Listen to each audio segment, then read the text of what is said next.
And Matt vs. Movie Show. Are y'all ready for this?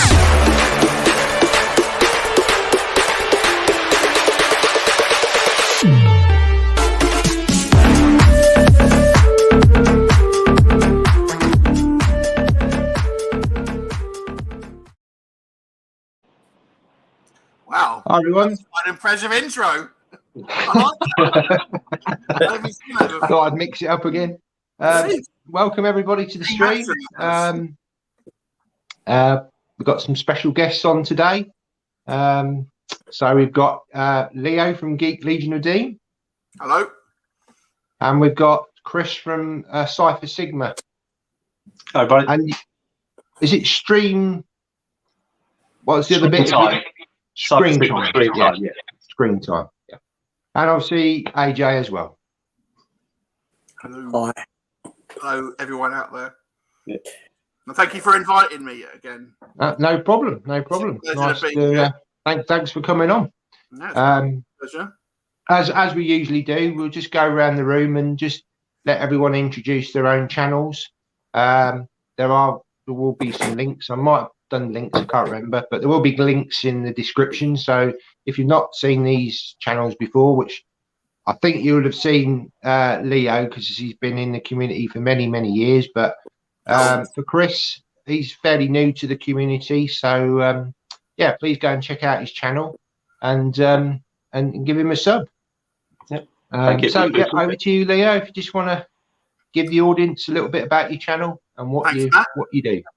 So yeah, so I do Geek Legion of Doom, which is a channel that's been going for just over 10 years now, where we mainly focus on reviewing kind of B movies, and that could be horror, sci-fi, fantasy, action, comedy. So a bit of mainstream stuff in there as well.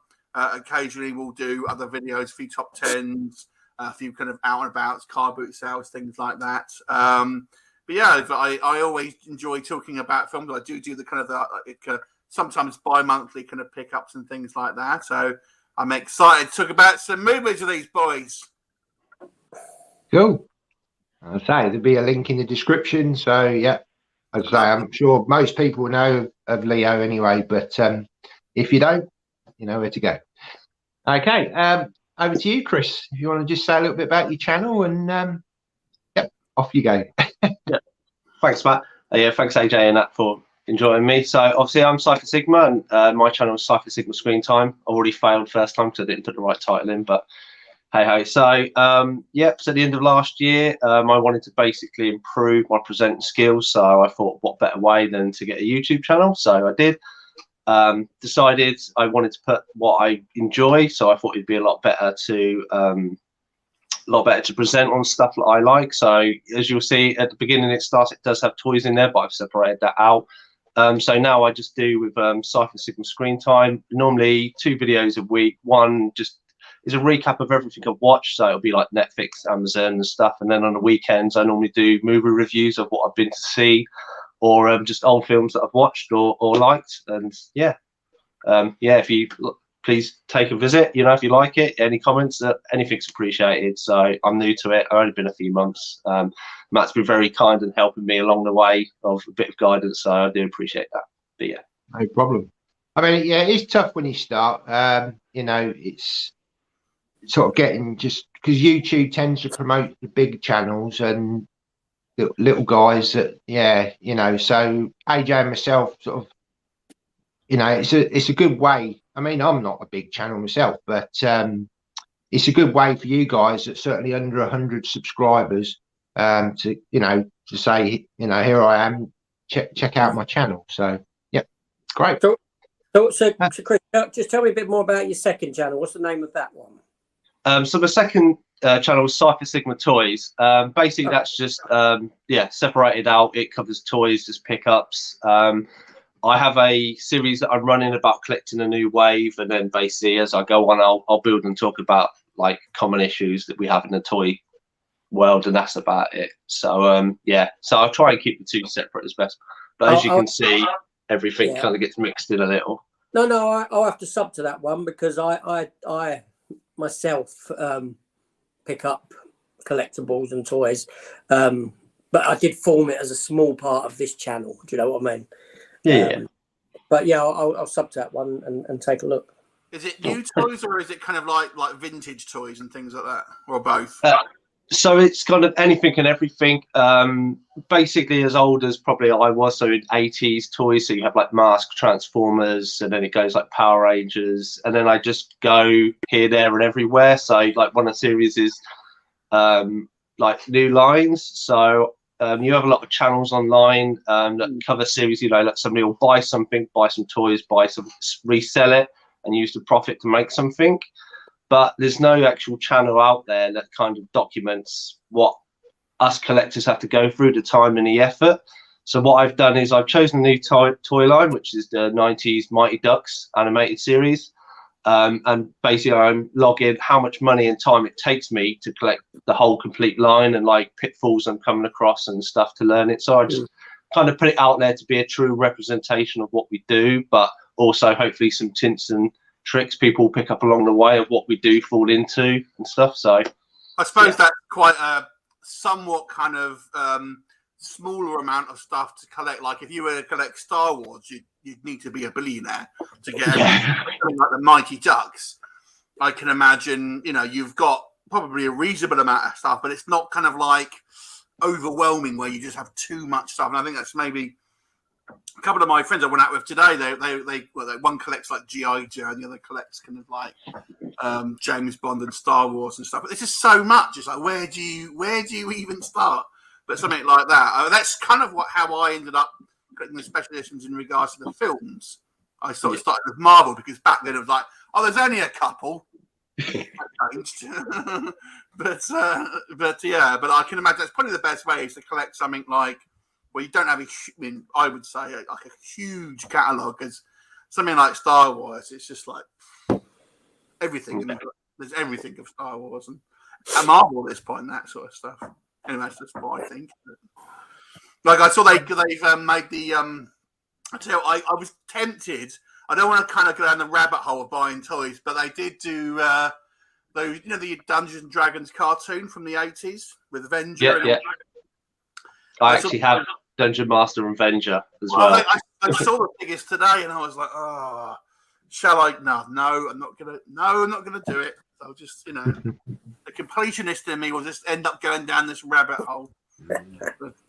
I would say the only note, because obviously they come from I think NECA, is make sure you warm up the bodies before trying to even touch them and posing them. Those figures have a real bad when they're like kind of put together, then they're spray painted. So obviously the figures are quite hard together, and if you try and move them, I've seen so many people break bits. It's horrendous. I heard that about NECA. Yeah, to be honest, they look good, but they're kind of a little bit. Anyway, get a bit off subject of movies already, but no, that's fine. So, what did you start collecting first? Was your main passion toys or films or both? So I would say films. I've always liked films. As we were speaking beforehand, obviously my first DVD was Romeo Must Dies, and it cost me 17 quid from HMV in the end of the 90s. So it shows you how much has gone on. Obviously 4,100 and something DVDs later.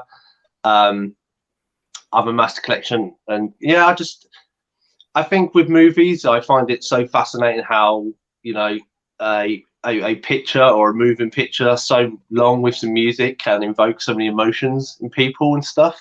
And and I just the fact it can make us happy, cry, sad, and all this stuff, and it's just amazing. And I just like to see loads of people's like views and opinions and stuff, and how they reenact stories. So it's been movies probably more than that. Toys, I got rid of them, and it's only been 6 or 7 years for them. So yeah.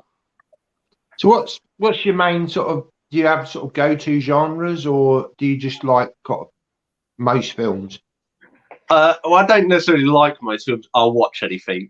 I have seen some really, really bad stuff, but I'm kind of on the philosophy that you've got to watch it all to appreciate if it's good or bad. And you have to watch the bad stuff to appreciate what is actually good. Because if you get into like a kind of mindset of I'll only watch films that I know are rated good, then you don't appreciate them as much, because you need to have that comparison. So what would you consider like your top 3 good films, would you say? Well, I've done top 5. So my favourite film of all time is The Crow. So based on the James O'Barr novel. I like that more due to everything that surrounds it. Now, obviously, Brandon Lee's death was very much a shame, but if you've read the books and understand the story, and even like it all comes from James O'Barr's real life. He was engaged to his girlfriend, and she was killed by a drunk driver at their high school. So that's where kind of the whole lost thing comes from, and I like how it's kind of reciprocated in the story that then became such a good film with the soundtrack. Obviously, it was a shame he died. But even he died a few months before he was supposed to get married, which kind of mirrors what James O'Barr suffered in real life. So a very, unfortunate convenience. But didn't she die as well, his fiance, a bit later on? May have done. I don't recall. Very possibly. Yeah. I'm fairly sure she died a little while later after it was released. I don't know why, but or how, but because I saw that at the cinema when it was out, and my girlfriend was like obsessed with it, and so I read lots about it. No, so yeah, that was number 1. Number 2 is Crash. It's a 2006 film with Brendan Fraser, and Sandra Bullock in that. I don't know if you guys have seen that one. No, not that one. Yeah, that's the one. That's the one I picked up a few weeks ago, Matt. If you remember. Oh yeah. But yeah, I have seen it when it first. I picked it up on Blu-ray a few weeks ago. I've seen it when it first came out. Years. Not the James Spader one. This is a different movie. No, this is. I think is Thandie Newton in it as well. Yeah, but yeah. So it's 2006, but it's one of those films that I showed it to my wife recently, and it was like you go in and watch the film and you meet all these characters and you have one opinion, and then by the end of the film, everything gets turned on its head. And I like films that make you think like that. Yeah. Directed by Paul Haggis. I think so. Yes. Who was? I think he was the creator of Due South, the TV series. Oh, Due South. Yeah, with the Mountie and Diefenbaker, the dog, yeah, fantastic. Got some good taste. Yeah, I've got the Blu-ray set up, DVD set upstairs. Yeah, that is one I wanted to go back and watch. Due South. I think there was 4 series or something, wasn't there? They're quite hard to come up. Yeah. Germany's a good place to get them. There's a complete box set. Okay. So that was 2. Number 3 would be Transformers, the animated movie, just because. Nice. I like animation stuff, and if you watch like the opening scene with Unicron, how good that animation is compared to stuff that's done later, and obviously the soundtrack. Number 4, you've got the touch. Yeah, exactly. Stambush. Number 4 would be a personal favourite to mine. Might be White Chicks. I don't know whether you've seen it or not. The Marlon Brothers. So that's good. Obviously, it probably wouldn't be accepted today, but it is what it is. And number 5 is Ready Player One. So very cool. Good recent film. But yeah, that'd be my top 5. Sorry, Leo, I went a bit off the screen with 3. So that's good. I Transformers was probably on my top 10 at one point in regards to. I was a huge Transformers fan when it came, obviously, when I was a kid. So I love the movie. It's great, and it was on my probably in my top 10 films for a long time, if I'm completely honest. Now I can't. I don't know. I have trouble with animation. I just can't get invested in it. But I liked it back then. But talk about evoking emotion when Optimus Prime was killed. But I kind of liked edginess. To be honest, I didn't like it die. I remember seeing that, and like they just killed like every Autobot. I was like, Jesus Christ! But I thought, I kind of it made me feel, oh, come, this is grown up now. Thing is, after that, I always felt that in that film, Ultra Magnus got a bad rap. I really do. And Rodimus Prime was rubbish. I didn't like Rodimus Prime. I have to admit, I was less interested in Transformers after the movie. I didn't really like much of the new characters, to be honest.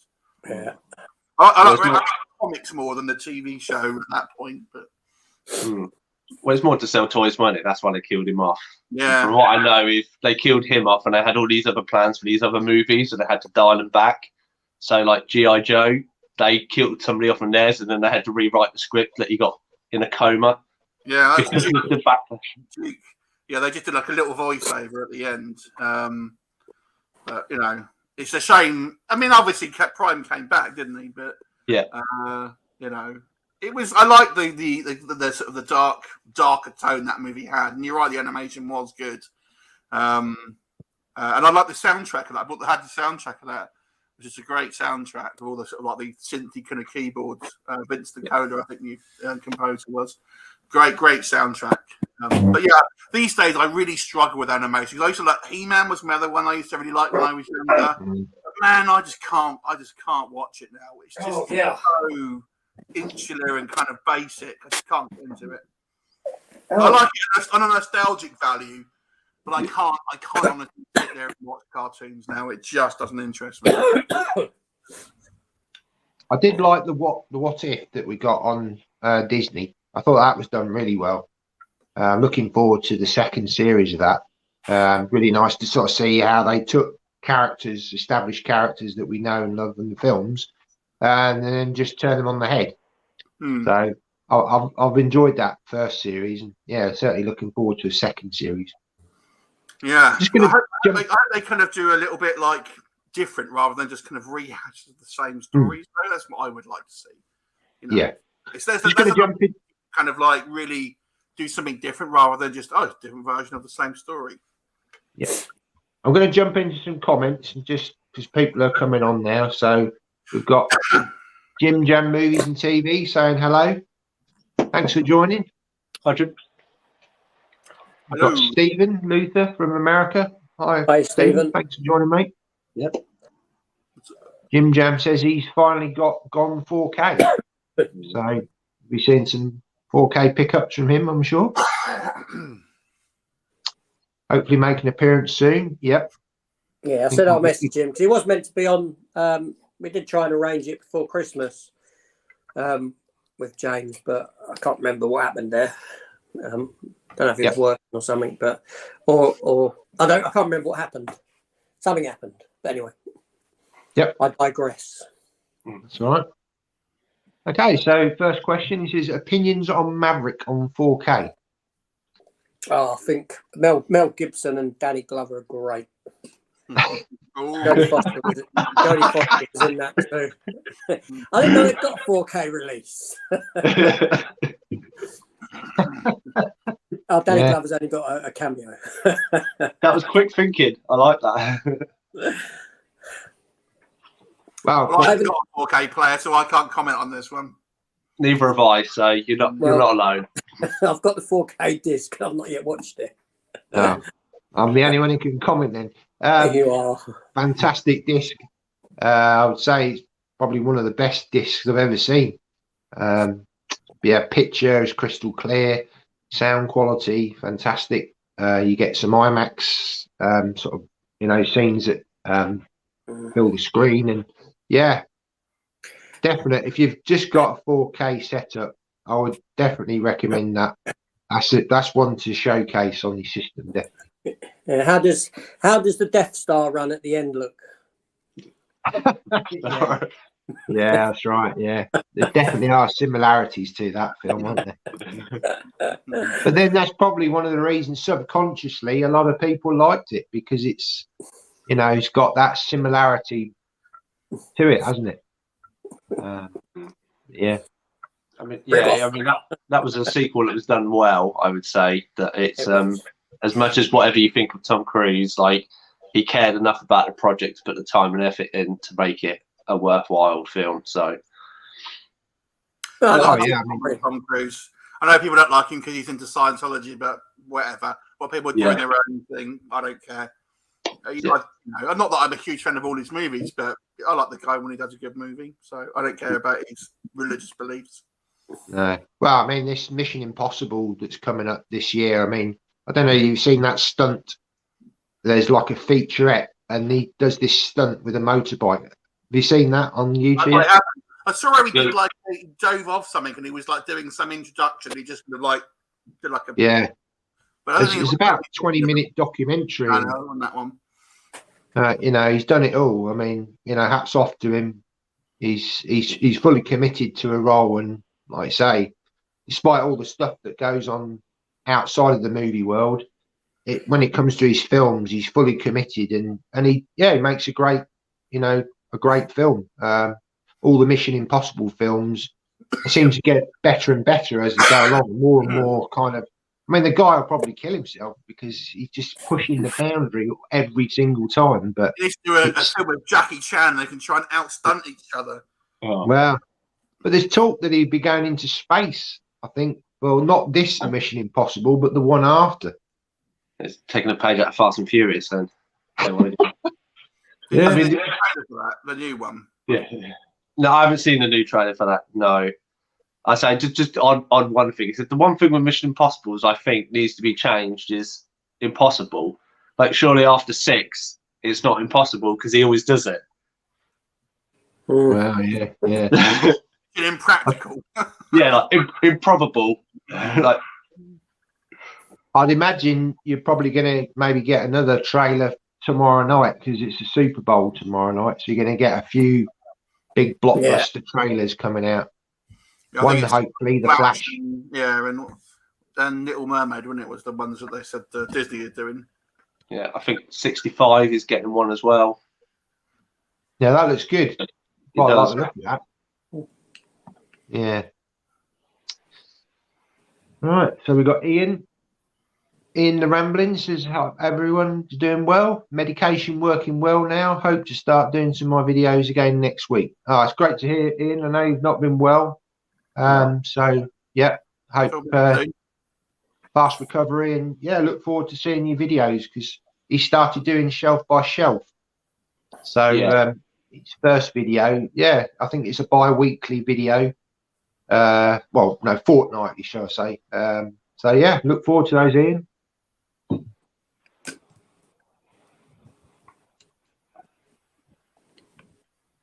Okay, so we've got a new commentator, Indie Phantom. Howdy all. Good to see some of you on the live stream for change. Okay. Welcome. I almost never watch animation except for rewatches of Heavy Metal every couple of years. Okay. That's film, isn't it? Yeah, there's 2. Yeah. I've never seen them. They're quite good. They're kind of like Ralph Bakshi. Have you ever seen the Fire and Ice or the animated Lord of the Rings? They're kind of like that. Yeah. Cool. Ian says, what do you think about Disney announcing Toy Story 5? Should it be left alone? Well, that is the question, isn't it? Because at the end of 4, Woody's gone off on his own. So is this going to be Buzz?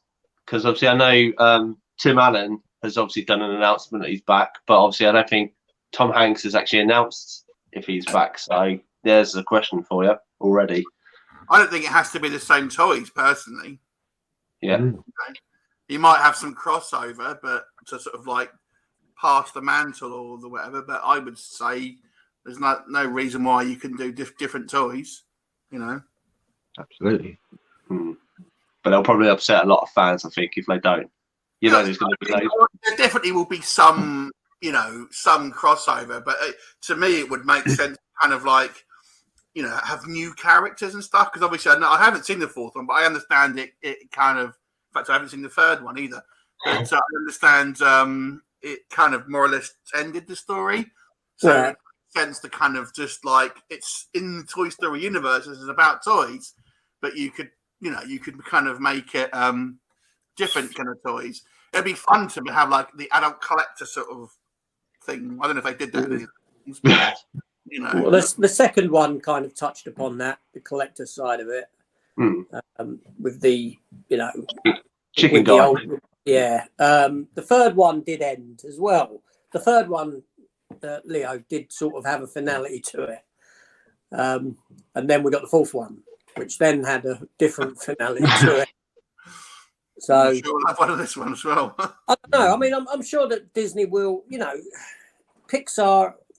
I don't think they'll drop the ball on it. I think it will be pretty good, I'm sure. But is it needed? That's the question. Is it a story that's $1 billion franchise, though, isn't it? So yes, that's the thing, because Disney's stock's gone down.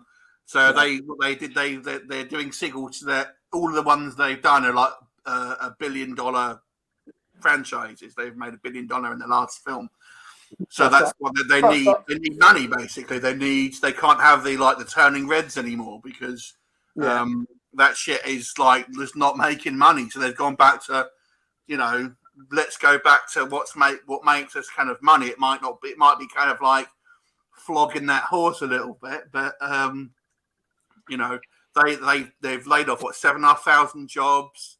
They've basically kind of given mandates to all the heads of departments and stuff. Like if you start producing shit, you're out.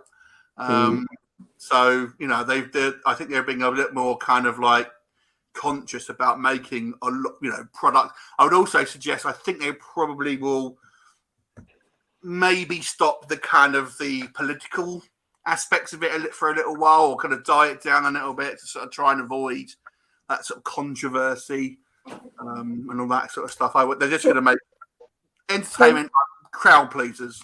Yeah, which is what they should do. The political side of it doesn't need to come into that sort of stuff at all. Any sort of messaging, agenda-driven messaging, doesn't need to be there in them films. It's good that they're getting criticised for it. That's fantastic.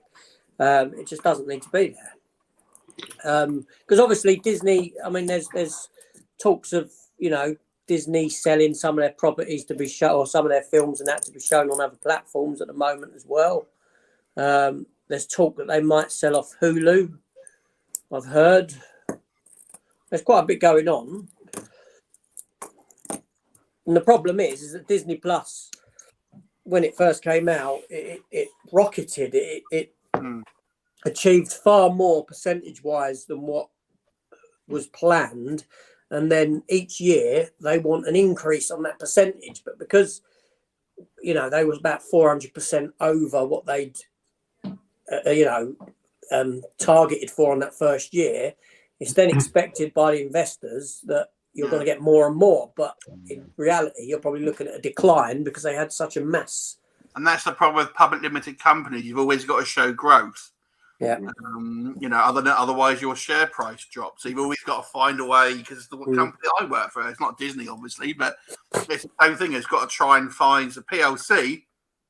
So you've always got to try and find a way to show growth. And sometimes you tap out. There's only so many people who are going to want to pay for a streaming service. So you've got to find other ways. It's like why Netflix are now cracking down on their password sharing. Same reason. Yeah. So you're absolutely right, and so I do think probably a change of direction is probably one way to go, but just be a little bit, financially a bit more responsible, and you probably find that you might not have as much kind of creative output, but you probably find what what you put out is going to be largely crowd pleasing and kind of profitable. Yeah, I mean, so going on from that sort of what you've just been talking about, obviously, what do you think the future of entertainment is going to be? Do you think we're going to still see an explosion of more streaming sites, or no? I think some will shut down, to be honest, or they'll combine. I think it's difficult to say for sure, but especially, I mean, obviously now we're in a bit of a financial situation where I think people can quite afford to just have everything. And then you'll get companies that will end up not being profitable. So they either sell or they'll combine or something like that. But I think, like Disney, this is great. Obviously they're probably one of the most well known for sure.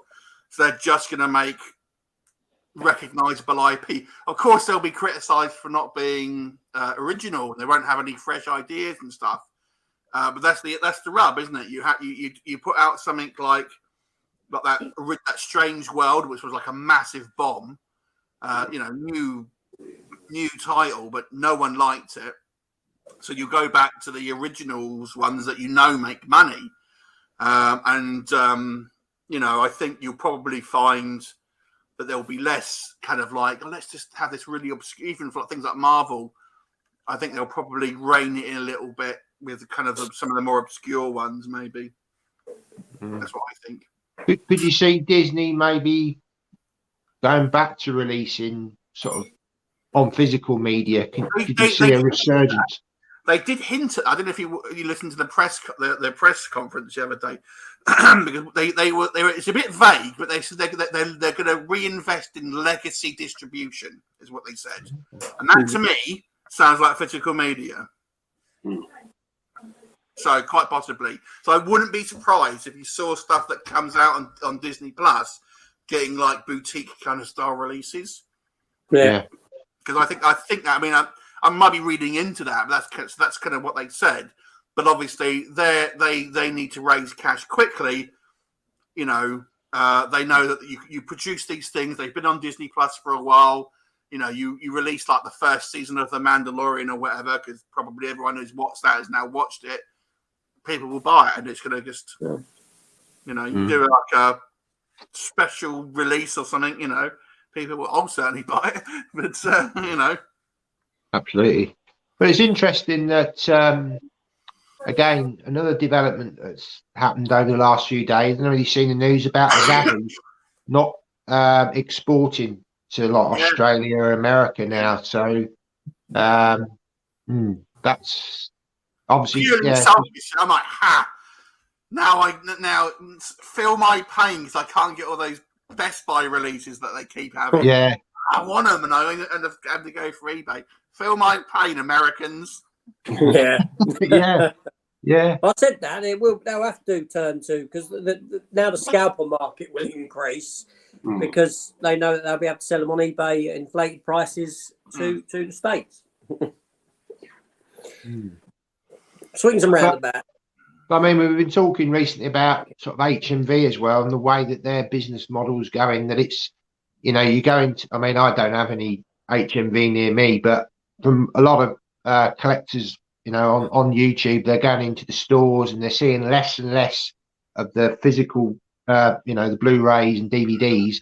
They seem to be being sort of shoved into a corner, and it's all about the merch and obviously vinyl's a big seller for them at the moment.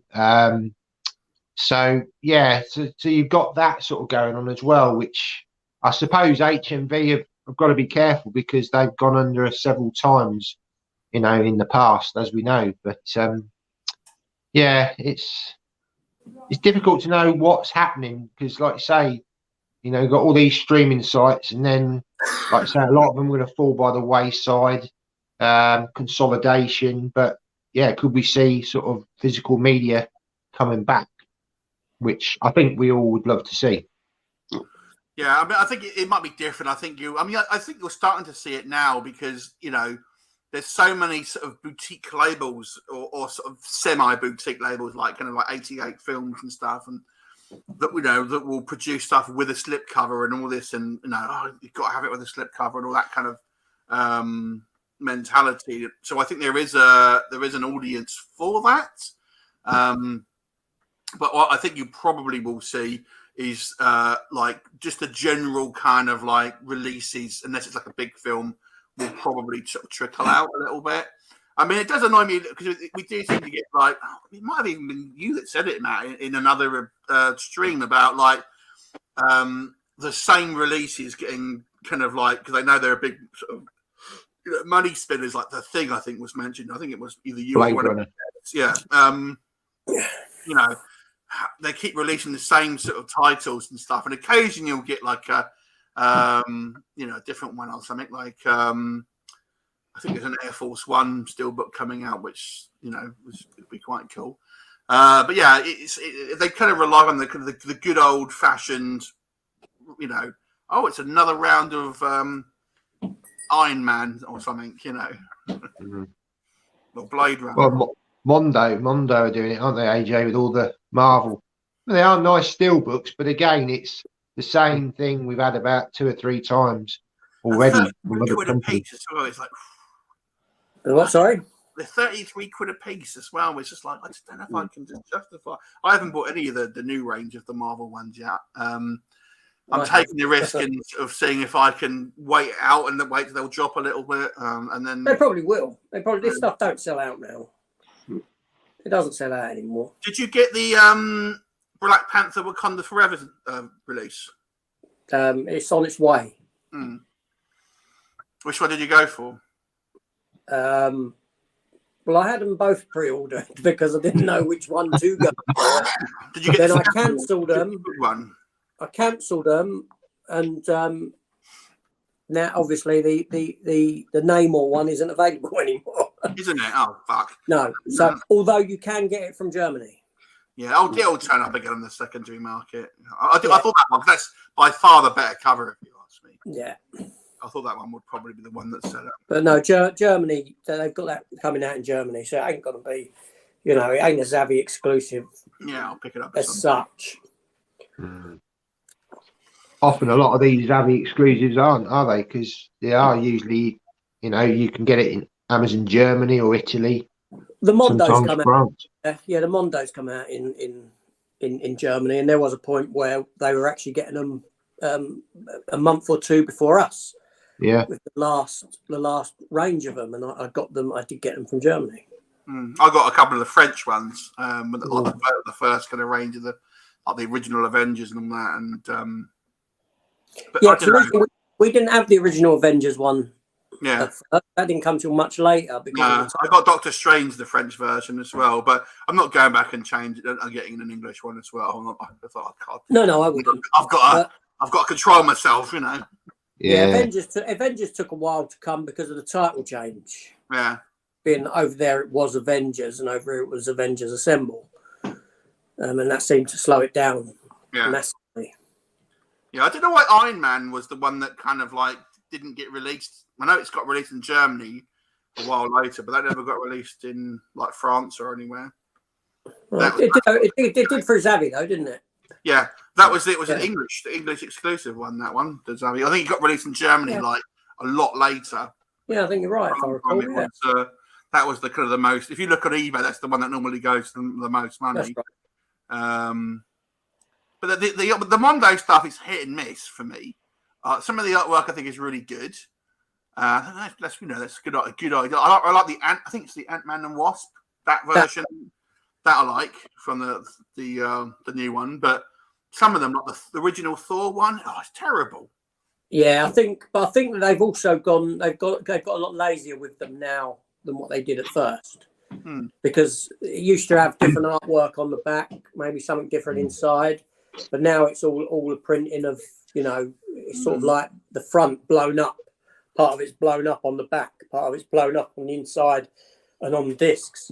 Do you know? I wonder if they'll do, because obviously they now own all the Fox films, like the X-Men and stuff. I wonder if once they've gone through the MCU, they'll end up doing Mondo versions of the other Marvel. Oh, bloody hell! My bank. Very possible. No. Well, I'd leave all them if it was me. So, Chris, the X franchise, the hit and miss. Sorry, no, go on. Chris, do you collect Blu-ray or is it just DVD that you collect? No, I collect Blu-rays as well. I've only got 1 or 2 steelbooks, so I'm a little bit behind you guys with your steelbooks and 4Ks and stuff. But I'm not too fussed if it's DVD or Blu-ray unless I think it's visually worth it. So stuff like Avatar or animated stuff to if I think it'll be really popping and that, then yeah, definitely, probably like Maverick and stuff, I'd probably get on at least Blu-ray. But otherwise, it's just going to the local CX and see what is the cheaper, which I'm sure as you guys find, you'll go to the DVD and be like £5 DVD, and then it'll be like £2 on Blu-ray, and you'll be like, well, yeah, I'll get the Blu-ray then. Yeah, I mean, I suppose the downside of the DVD, obviously, is the scratches. You don't want all the skipping and stuff. I know I was picking up some DVDs today in the charity shop and obviously checking them, and they're all fine. But there's nothing more annoying than you put your disc in and you sit there and you get 3/4 of the way through the film and it starts skipping. And whereas you're not likely to get that on a Blu-ray. It still happens occasionally. You get pixelation, but that's the downside of DVD, unfortunately, is the scratches, prone to scratches. Yeah. I'll try and get it on Blu-ray if I can, but if I can't, then because a lot of the films I like are kind of B movies, a lot of them don't have Blu-ray release. I'll try and get like an import Blu-ray. Although, do you know what? I thought my player was region free, but I bought one off eBay and it was a blind buy. And I thought that looks cool. I'll buy that. And then it was like, no, this doesn't work. It's the wrong reason. Like, no, I thought it was a bloody region free player, but apparently I've just been lucky so far. So I've got to be a bit more careful with buying the region 1 stuff from now on. There are codes, aren't there? Depends on your player, your DVD or your Blu-ray or DVD player, that you can do like region unlock. Unfortunately, none of my DVD players or Blu-rays work, but if you look online, put your model of your player in, sometimes you can find codes that will unlock. So it's worth having a look. Yeah, that's a good point. Yeah. I think some of the I've got an Xbox One, and that will play some region 1 stuff as well, but it's very hit and miss. Yeah. So if you're obviously the gaming side of it as well, you can try that option. I mean, that's a question for his question just of Leo saying, I don't know if you guys have noticed, but obviously, do you see like more and more titles aren't being released on DVD and Blu-ray and stuff? Do you guys? I mean, the main stuff we'll do, but there's so much series and stuff I've watched, and like say the past 5 years, and I'm like, oh, that's really good, and then never gets released. I think a lot of the time now that they want it for streaming, don't they? They want to have products for their various streaming services. So, it goes to streaming rather than through physical media because they want to, direct people to the various kind of streaming services. And that's the priority at the moment. Yeah. That's where all the kind of like the battle is being fought, so to speak. And then obviously you might get kind of physical releases, but think about it from a cost point of view. You've got to manufacture the discs, you've got to distribute the discs, you have to give a portion of that sale to the retailers. With streaming, that's none of that is there, so you're keeping much more of the kind of the slice of the pie. I used to work for I worked for the game industry a long time ago, and that was just really before the kind of like online gaming was kind of all that popular, and there used to be a constant kind of battle between like the at that point the kind of the games distributors and the retailers. Because at that point the retailers were really the king. They were like, I'm not buying this title unless we get like 40% share or something like that. But now it's just like it's the tables have turned, and it's like the games companies are like, well, no, we'll just do it ourselves. That's why you don't see game on the high street very much. So because they don't need to do that, they don't need to pay that now. They just go straight to the consumer, more money, and obviously now you have things like the add-on purchases, which you didn't really get so much before it was kind of stream and all that streaming and Steam or whatever it's called, but. So the industry now it's a lot more profitable for them to do it like that. And I personally, I'm not against. Like I actually do find, to be honest with you, streaming more convenient than physical media sometimes. But I still like to have certainly of like that my kind of main films, physical media, and because I get a lot of like screeners sent to you, so I'm kind of used to kind of using the streaming service. But it is more convenient, I won't lie, I personally think. I think the only thing with streaming that I find is you just spend 20 minutes scrolling through, what's this? And before you know it, you've spent so much time looking that you could have, just stuck the disc in and pressed play. So there's that downside. But I get what you're saying about the convenience of certainly browsing and then just clicking something on and off you go. But if I want to watch Star Wars, just like bonk, there it is straight away. Yeah. But funny enough, I was talking like to someone out of a friends of mine. It was like because we used to go out. I don't know if you like any of you like used to collect films in the VHS days, but I used to love going to the video rental shops and then just having a look through all their ex rentals and stuff like that. And sometimes they used to be like, I think I was talking to AJ yesterday about VHS. I'm like, it's like, oh, will you sell me this film? Because I really wanted it, and I was trying to talk the not Blockbuster because they were a bit more kind of corporate, but the little independent ones. Oh yeah, sell me this film. I loved it. They were the days. Yeah. Used to go around all the VHS rental shops and try and pick up some cool films. Yeah, that was great. Yeah, I love going around those. Yeah, I do. I love going around. Used to go in and get the old when they were done with the posters and the displays. Yeah. Sometimes I used to talk talk the video people into giving me like some of the promotional stuff as well. Great. Yeah. I had it ain't full size, but it was probably about 5 foot tall cardboard cutout Predator from when Predator 2 came out. Nice. As soon as he had it in the window, I went in and said, "Can I have that when you're done with it?" I had to wait ages. Yeah. Well, when I went to the games industry with this same thing, there were a lot of the standees and people used to come, people used to say, "Oh, can I have that afterwards?" and stuff. I remember I went to I'll tell you a funny story, right? So I went to a convention when I worked in the game industry. I went to a trade convention. It wasn't one that was open to the public, and there was I don't know I can't remember who it was for, but it was some supplier. They had a Boba Fett standee. It was one of those cardboard ones, and I sort of said to the person, "Oh, can I have that one?" Yeah. But I come back at the end of the show, so I did. But they were talking to someone, so I just took it. And then the security, there was like they doing the thing on the security. Someone's nicked the Boba Fett stand. I was like, shit. But that's what I do. I kind of got away with it. But I thought I'm nearly out. I had to like hide, and I hid this standee. But I wouldn't take it. She said I could have it, so I just thought I won't disturb her. I'm just going to take it, and she never noticed. And then I had all these security guards like walking around. Oh, dear. I got away with it though. Right, is that everyone's a bigot has joined us. Hi, thanks for joining. Hello. Indie Phantom says, "Yeah, my mind went immediately to the Richard Donner Maverick 2. He says, "I'm sort of looking forward to Indy 5. Speaking of something that isn't needed, I am seriously curious as to the interest level."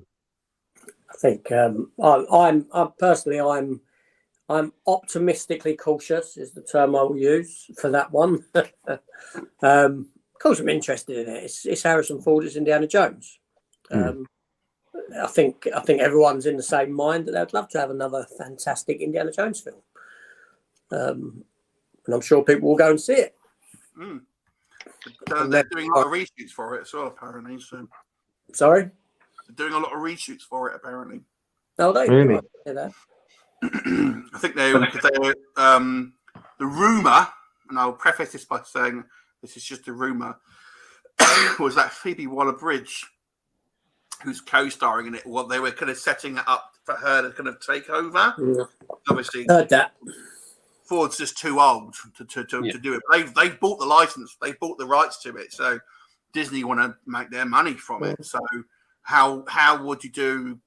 So you basically, and the rumor was, and again, this is not definitely what was happening, was that there's something to do with time travel, and then basically the story was that Phoebe Waller-Bridge's character kind of replaces Harrison, like Indiana Jones, in all the kind of the classic set pieces in the previous films, like with the kind of the boulder rolling, and that's her doing it now. Oh no. That was the rumor, and then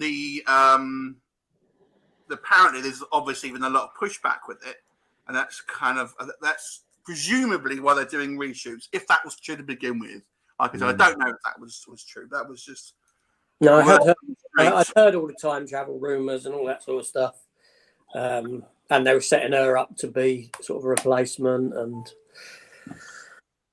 let's hope not. I mean, they've got to do something with it, and they will. But to do that, correct the ending of 4. Let's get a better ending to send him off into retirement. I think that's where you want to go. There doesn't need to carry on the franchise.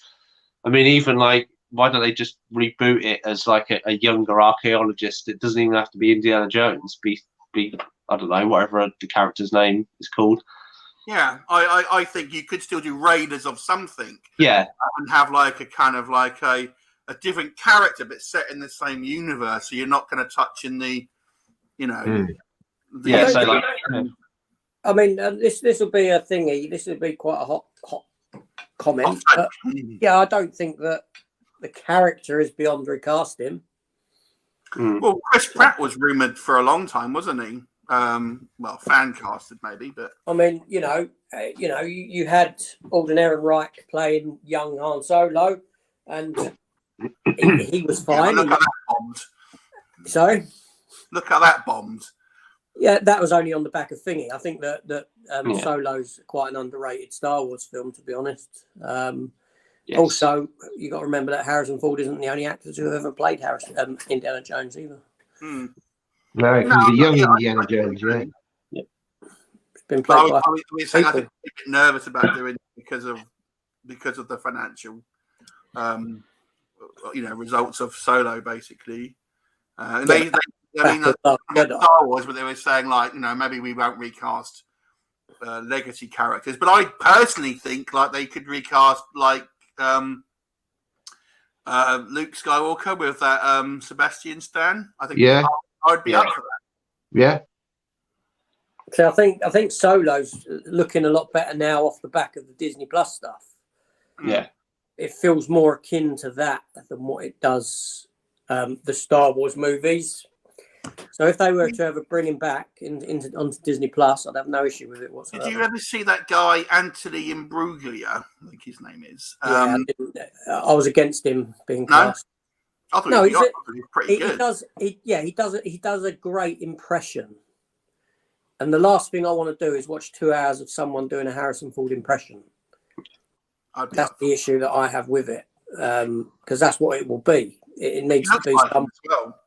It would need to be someone who can take the role and be near enough, but make it his own. I didn't. Alden Ehrenreich was bad, if I'm completely honest. Because that's the problem with he's good. He does good impressions of Harrison Ford, but to watch him for 2 hours doing impressions of Harrison Ford would just be. It would take me out of what I'm watching more than draw me into it. That's the issue. And I think Solo suffered from the backlash of The Last Jedi, didn't it? It did, yeah. I think if it had come out maybe a couple of years later, after all of that had died down, I think it would have done better at the box office. Because it's an enjoyable film. It's not a perfect film, but it's. No, I agree with you. It is more akin to the stuff that we've seen with The Mandalorian and Boba Fett to a degree as well. I mean, there's a lot that went, didn't go in its favour. Number one, you had The Last Jedi, and they wanted to release this a few months after. Completely wrong. Solo honestly wasn't a film that was needed. It wasn't a film needed, and then you had all the directors being fired and Ron Howard being brought on board, the reshoots. So it all just plagued it.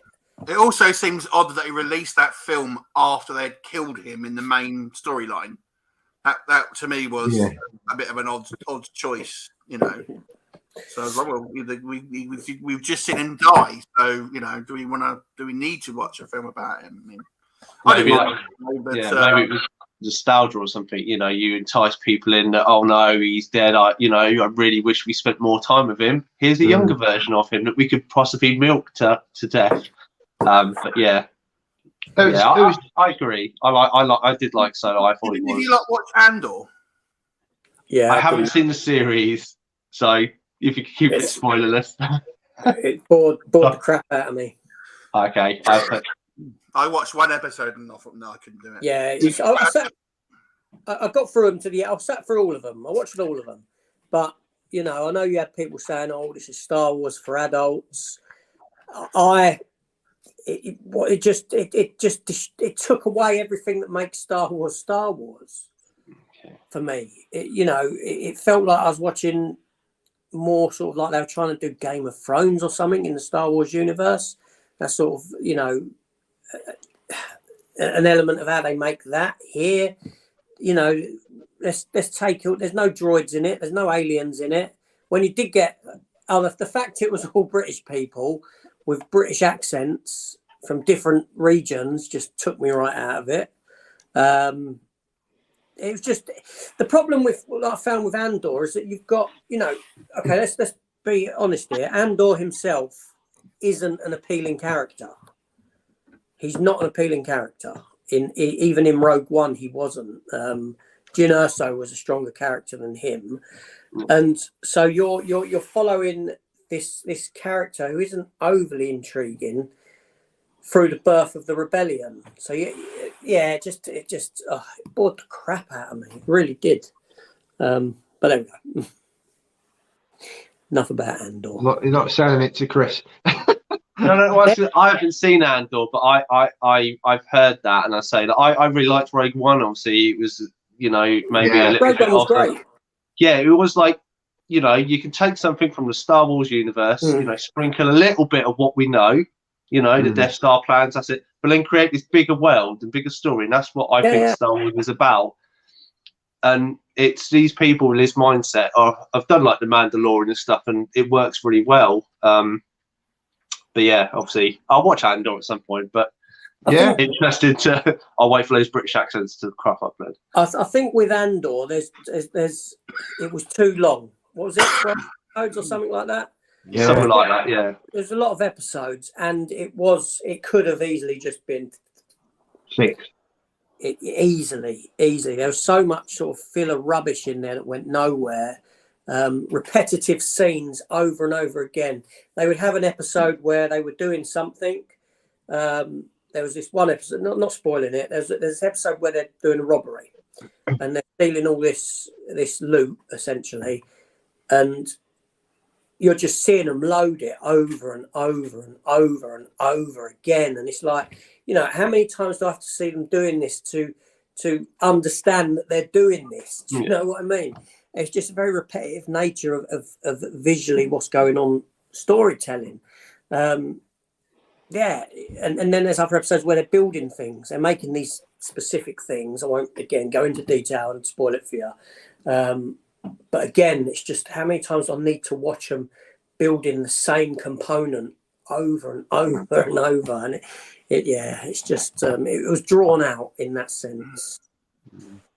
Well, I've got a friend and he absolutely loved it. He loved the series. So, it's worth a go. It's subjective. Me personally, I got to the last episodes and I was looking at the architecture. I wasn't watching what was going on. I was looking at the world and where it was filmed, and I was thinking, hold on a minute, look at that brickwork. This is seriously, I was doing this. I was looking at the brickwork and I was saying, so they've got brickies on these planets, exactly the same as what we have that do their building from. And I've never I've never had that from a Star Wars. And I know that sounds silly, right? But Star Wars always felt alien. It's always felt alien in how it looks, in how it feels, even like, okay, I know that like Aunt Beru and Uncle Ben's house and all that is a real place in like Tuscany, a real, Tunisia, yeah, that's right, Tunisia. But to us, it was alien. To see that, it's an alien environment that isn't, of the sort of Western world. Do you know what I'm saying? But here, it's like the architecture, and that's how bored I was, that I was looking at these things and picking. It's much like the sort of a continuation of the Boba Fett and the Vespa nonsense that they'd done, where you got the 4 people on the little coloured Vespa bikes. Yeah. And you're thinking, hold on a minute, this is just, you're taking a step too close into our world here. Do you know what I mean? Yeah. And Star Wars always felt alien, but this didn't. It started feeling more, Yeah, I know what you mean. I think that's why they've, like in the Disney Investigator, they were saying, like, the creative heads, they've got to be a bit more responsible ultimately, and kind of like, I think the one of the sort of feedback I was reading was like the creatives, like they're doing what they want to do rather than what the kind of the audience wants, if that makes sense. So it's like, well, if you do that and it goes wrong, it's your ass, basically. So you either make content which with the audience in mind and less kind of what you think you want to see. And this is one of the big criticisms with Kathleen Kennedy, who's the head of Lucasfilm, that she's creating what she wants the Star Wars to be rather than what the kind of public art wants. Got Retro Reels in. Hi. He's got a great channel as well. Indie Phantom. I think we're about to see a major drop in streaming. I hear rumours that the horror-themed Shudder is struggling. Very niche app. That surprises me. What, anyone else heard that? I haven't, to be fair, but you know. No, I think that. Yeah, I think that is we like streaming, ain't it? In Netflix, it was always the one big streaming site, and then obviously now we have Amazon Prime, Disney Plus, Paramount. Obviously, I think like Leo said, there's just too much out there now, and they're just, you know, they're kind of fighting themselves. Because you've even got things like Arrow have got their own service and stuff, and you know, there's just it becomes too much. It does. I know that horrors has a big following. But I mean, you think you used to have, you know, they tried it with DC, didn't they? Before it went to HBO Max, the DC stuff, DC had their own, you know, Warner Brothers thought they could do their own DC channel, which was just DC themed stuff in it. You haven't got the content to keep this stuff viable. Yeah. You know, Disney are the one channel that probably has enough stuff, or one company, that and maybe Warner Brothers, that could feasibly maintain their own content. Well, Warner's got into partnership with Discovery, haven't they? So, like when you see at Disney, they've got National Geographic. Yeah. You know, Warner could have the Discovery channels, all the documentary stuff. Yeah. Then, like say, the DC stuff. Then films, similar kind of blueprint, but obviously Warner Brothers focused. No, absolutely, yeah. But I mean, Shudder, I'd have thought would have done well because, like say, there's a big horror community, and horror spans so many different genres, doesn't it? You know, it sort of spreads out into so many different areas, and that does surprise me that they're struggling.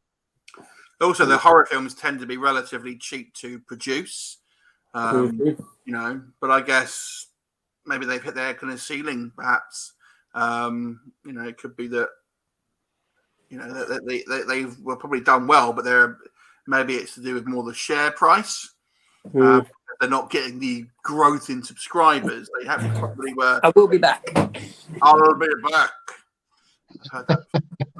But yeah, it's possible that it might, you know, it's just not having the growth that it needs, possibly. Yeah. I was going to ask you, Leo, what's your thoughts on the new Evil Dead film that's coming out? Do you like the look of that? Now, I'm going to be controversial. It looks okay. I wasn't overly fussed with the 2013 remake, to be honest with you. This looks very much like that. It looks good, but Evil Dead is quite a special franchise to me. That's in the original movies. And to me, the 2013 remake and this kind of one, they look like good, scary films with good effects and stuff. But to me, they're kind of missing that sort of the tone that made, to me at least, the Evil Dead films seem special and kind of different from a lot of the other kind of like the monster, possessed, demon kind of style horror films. To me, it looks good. I'll certainly watch it, but like, you know, I like Evil Dead is one of my favorite franchises, but I don't like everything in it. Well, I mean, I don't dislike anything, I should say, but there are things I like better. I like the original 2 films, and then I'm kind of like sort of ambivalent on the 3rd film and the remake, and I don't really like the series, to be honest. It's okay. But it's just about watchable. But you know, this one probably is on par, I would say, probably with the 2013 remake, which I'll watch, but it didn't blow me. But like the Fright Night remake, I really like Fright Night, I quite enjoyed the remake, but it wasn't, to me, it wasn't like nearly as good as the original. Is that part of it because there already is a film existing? I've not seen the remake of those films, so I can't comment. Well, but so that Army of Darkness, because it was such a something that hadn't kind of happened before, and obviously like in the middle of like the swamp woods, you know, there's no technology like you do have nowadays. Whereas I like Army of Darkness better when I first sort of saw it. Because I actually went to they held the UK premiere in Southampton for that film. So I went to that. There was some film festival here, but I don't like. I mean, I like because I quite like fantasy films as well. So that kind of had that both genres. But the actual, to me, as I've got older, and certainly since I've been doing this channel, because since I've been doing the channel, I'm now a lot more critical on films because I look through more of a critical lens, if that makes sense. Whilst before, I did the channel, I just kind of used to enjoy it for kind of like, popcorn fun. But now, because I watch films and I have to kind of think about them in a more of a critical sense, I'm naturally a little bit more kind of like picky about it, if that makes sense. So to me, the reason why I'm less keen on the kind of the Army of Darkness, because the character of Ash, who's played by Bruce Campbell, is so different from the first two films. He's such a different character in the third film and the series compared to the first two films. So I don't really like his character as much. And to me, the Evil Dead is all about the Ash character. I don't hate it. I don't dislike it. I just don't like it as much. So for me, I'm the opposite way around. Because for me, that is the Ash that I like. Yeah, that's the more modern when you get to of him, isn't it? So when you get to the Army of Darkness, is the Ash that I. But then I think that I think Army of Darkness was probably the first one I saw, and then I went back and watched Evil Dead 2 and Evil Dead 1. Evil Dead 2 arguably is the movie that got me into horror. Yeah. To be honest with you.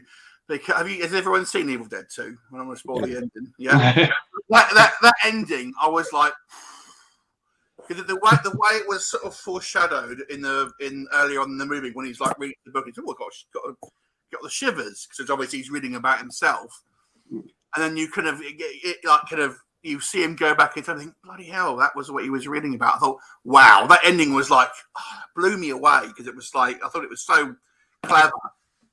And it was like, I fucking love it. I fucking absolutely love it. So then I think I watched the second one first, actually.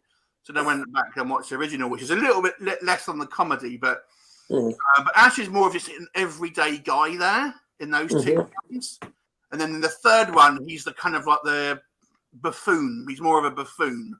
Yeah, and then in the series he's like that as well. And I don't really because especially in the series he's like a kind of like a womanizing sort of like degenerate kind of type.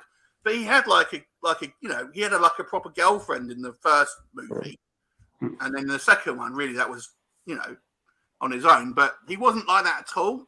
So they really changed his character, and I wasn't so keen on it, to be honest. So there you go. That's my long-winded answer. That's all right. Ian says, does it look like there will be no more Orville? Would be sad to see the end of this. Such a brilliant scene. Yeah. Yeah. Joke for English people. Have you guys seen the Orville at all? I have actually. I do like it. I've seen season 1. Seth MacFarlane made it the spaceship kind of Star Trek parody rip-off, whatever you want to call it. Yeah, I liked it. I know it changed networks, didn't it, for the third season? Yeah. The third season was fantastic. Was I really enjoyed it. Some of the best TV that that's been produced in a while. There's still been no talk on the Orville season 4. Did they do? I can't remember if I even watched half, because I watched half, certainly some episodes of the Orville. Did it have one of those breaks that never came back, or was it? Did it? It had through COVID. It went away for a few years over COVID. Yeah. Yeah, season. I mean, the first series is quite comical, isn't it? There's a lot of Seth MacFarlane humour in there, but then they kind of, they realised they got something, and the next generation writers were involved in it. And I mean, you watch seasons 2 and 3, and you can really see the next generation in it. I thoroughly enjoyed it, and I'd love to see a season 4, but there's no word on it. Seth MacFarlane actually wanted to bring Star Trek back. Yeah. He wanted to bring Star Trek, and he went to them with this idea for Star Trek, and they said no. So he went and done it anyway with the Orville. Basically. It's quite an expensive show, isn't it?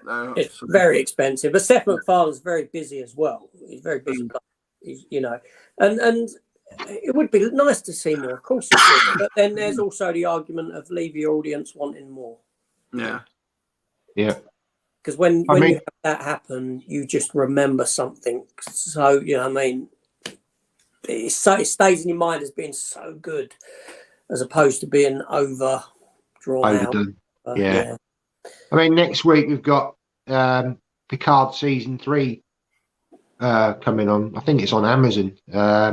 But again, I don't know whether you guys, Leo and Chris, have been into Star Trek at all, but AJ and myself, we've discussed, Picard, and seasons 1 and 2 haven't been the best, have they? It's not Star Trek of old. No, I've seen season 1 of Picard. I started season 2, I think episode 1 with 7 of 9, I think was in it, and that. But it struggled to keep me entertained enough, and I've just sat there. I didn't even realise 3 was out, and that's the last one, isn't it? They're not doing any more now. Yeah, next week it starts. Okay, well, I might have to catch up on that then if. He's too old. Picard, Patrick Stewart's too old now. Yeah, I mean, they do the same thing. You can see it in season 2. If they've got the opportunity to have him sat down doing his lines, they'll have him sat down doing his lines, much like Harrison Ford in Kingdom of the Crystal Skull. I've always said most of his, if you watch Crystal Skull, you'll see that most of his action sequence are actually him sat down. If you think about it, the rocket sled at the beginning. Yeah. The action scene on the back of Mutt's bike. Yeah. The action scene in the forest. In the warehouse. They can have them sat down for an action scene. They'll have them sat down for it. But I mean, the guy, what is he? Nearly 80, isn't he? Yeah. So you can't blame him. No, but it's just when you look for it, you notice it. Yeah. And Picard season 2 was very much Patrick Stewart sat down a lot. I'll be honest, I'm not really a Star Trek fan, to be honest. So I haven't seen any of the Picard, and I've only ever watched a couple of the Next Generation episodes. But I don't know if you ever. There's a channel called The Critical Drinker. I'm not sure if you are familiar, and they were talking about Picard, and there was a guy called Robert Meyer Burnett. And he's been very critical of modern Star Trek. Yeah, and he watched this, like, basically he'd seen the season 3 in advance, and he said, like, this is obviously what his words are, but he said this is like a different showrunner, and it's a return to Star Trek of old, and he goes, it's like the best Star Trek in years, basically. Now, again, I haven't seen it, so I can't sort of say. I'm just saying what this guy said.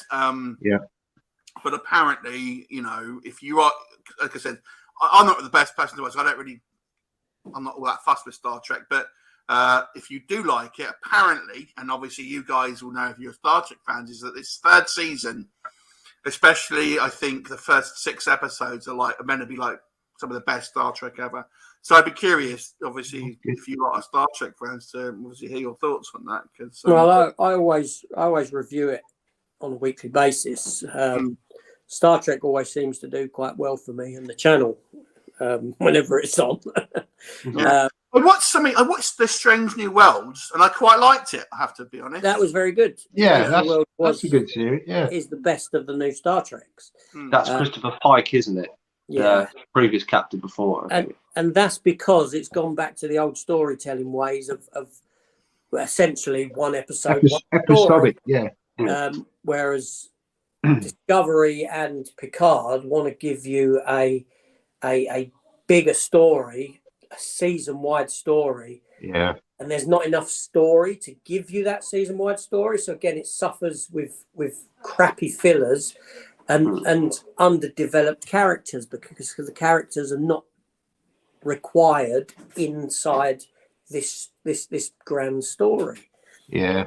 Whereas when you do the one episode, at a time story, you can focus on other characters. You can bring them more so into the fold, into the forefront, while having other stories going on in the background. Yeah, which leads when to you want to something give in a the big, future. Yeah, this overall arc.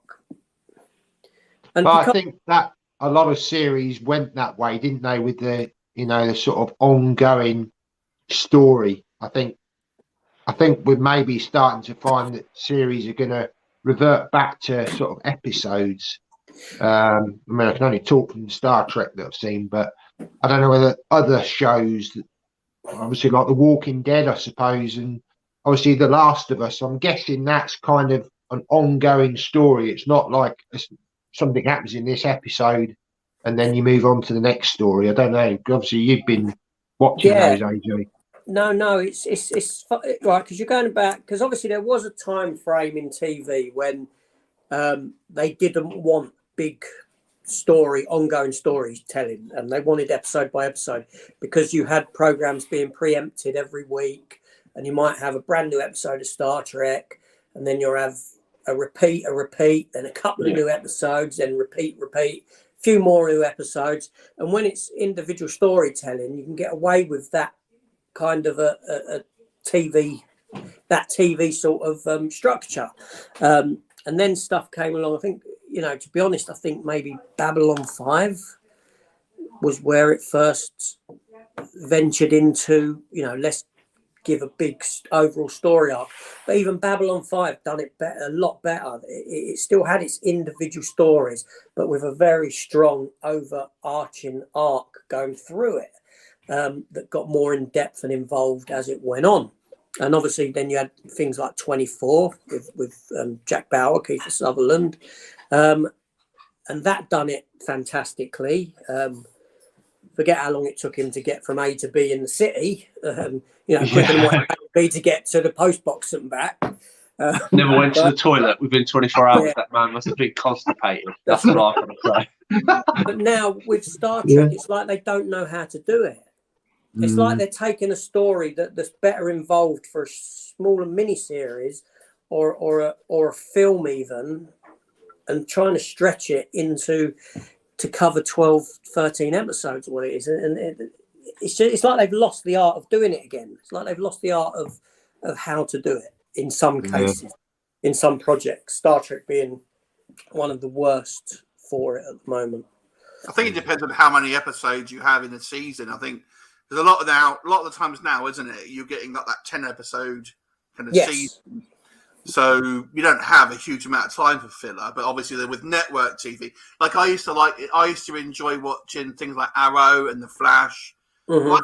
I just couldn't be bothered with it anymore. It was just too much, just like basic kind of like filler episodes. I just gave up on the whole. I much prefer more of a concise. I think the problem lies in that there's, is that mandated amount of episodes? I'm not talking about sort of Flash and that sort of thing, because what that done is exactly what I sort of expected it to do when I'd watch the Flash. But with Star Trek or something, they say to you, okay, you've got to give us 10, 12 episodes, come up with a story, and then they come up with a story, but this story actually doesn't fill, and they've got to make it fill that 10 or 12 episodes, and that's where the problem lies. They were in Discovery. There were season 3 of Discovery. There was, this big anomaly in space, and they spent this whole episode or 2 episodes going through this thing about getting it destroyed and closing it up, and they managed to do it at the end of this episode, only for another one to reappear straight away. And you're thinking, well, hold on a minute. So basically, the last 2 episodes that I've watched have been completely pointless, because all you've done is put me through all this to put me back to the exact stage that we were at before you even done this. Yeah. It's just bad writing in these shows at the moment. How many episodes were in that season for that Discovery? 12, 13, something, or 15. I can't remember how many it was, but it was around that sort of, double figures. Yeah. But I can't remember the exact, whether it's 10, 12. It reminds me of because I used to really like the X-Files. This is going back a little while now, and they used to have. It was mostly episodic, but That's right, yeah. Sometimes you'd have some over kind of reaching plot in regards to, you used to have, if there was 20 episodes, 23 episodes in the season, 4 or 5 would be sort of connected to the kind of the greater plot, but the majority were kind of singular. And you could jump in. That's the thing with that one. You could could watch it without feeling the loss, which I think is the problem when you have more of a overreaching kind of plot. It's difficult to then jump in. You can't just kind of watch an episode. It's kind of, I occasionally used to like watching the CSI shows, but they're just one and done, So one and done. And that works better for network TV. That sort of structure. Yeah. Because of the, the preempting of episodes. Because you're just picking any other episode, and it's like you've not, it's like, okay, you've not really missed anything, or because you have that sort of reset at the end of each episode, don't you? Essentially, and any episode, you could watch really. I mean, you think about Star Trek: Next Generation or that, you could probably watch them almost in any order you want, and wouldn't really make too much of a difference. And that's how, you know what I mean. Some things do connect, but I know what you mean. Yeah, but it's not strong like what it is, and that was the nature of it. Do you know what I mean? Mm-hmm. Mm-hmm. The Retro says, I think Xavier have been caught with their pants down, breaking licensing agreements. Oh dear. This is the distribution, I'm assuming. Mm. So Indie Fandom says H&V was very popular in Canada even a decade ago. Our stores are all closed and had many good friends who worked at them. Yes, we'd love to see a return of the video store. Absolutely. Yeah, it's like you said, HMV here have been rescued 2-3 times from going under. Yeah. Now. Because we did have a lot of stores closing. We had loads closing down. We did. But there's a load opening apparently. Yeah. I think that's mainly because of vinyl sales going through the roof. Yeah. Well, it's a resurgence, ain't it? Everything has like a 30-year period, isn't it? With everything. I think even cassette tapes I've been hearing of late have started to go up in price and stuff, and there's Back to the Future you can get like 20 quid or something. It's silly. Crazy. Yeah. I don't think videotapes will ever be have the resurgence like vinyl, because the quality is so much worse. You could argue that a vinyl record you get the best sound quality, and that's why people like it. But with tapes, they're absolutely crap. Yeah, you're not going to go back to that. But there are sorry, I was going to say there are a lot of horror VHS films that have never ever got a DVD or Blu-ray release. And I think they're quite sought after. Well, that's kind of like where you'll get these boutique labels, because those licenses to remake those films are dirt cheap. And I find it kind of fun. I have to say, I find it kind of funny with companies like Vinegar Syndrome, which I like to say they polish turds. Because let's call a spade a spade. A lot of these films, and I'm a big horror B-movie fan, but a lot of them are absolutely crap. And I sometimes see, I like watching people's end of month hauls with their kind of collections and all this. And, I got this, you'll get these people, I bought this, didn't know haven't seen the film, but I spent 35 quid on this film from Vinegar Syndrome. It's not very good, but it's got a nice case. And I said, and it's like Yeah, it's because some of these films I remember them in the videos. They're the ones that never used to get rented. They were this shit that just used to sit there, and now, oh yeah, look, it's got a special edition thing. People go nuts for it. I saw a kind of funny meme saying something like people turn their nose up at watching free films on Tubi, but will spend like $40 on a boutique Blu-ray of the same film or something like that. So yeah, it's kind of like there are films that I like. Like one of my favourite films is Hearts and Armour. I don't know if you're familiar with it. It's a fancy film that has Tanya Roberts in it. Love it, but it's never had an official disc release. It's kind of like Excalibur. You can watch it on YouTube. I recommend it.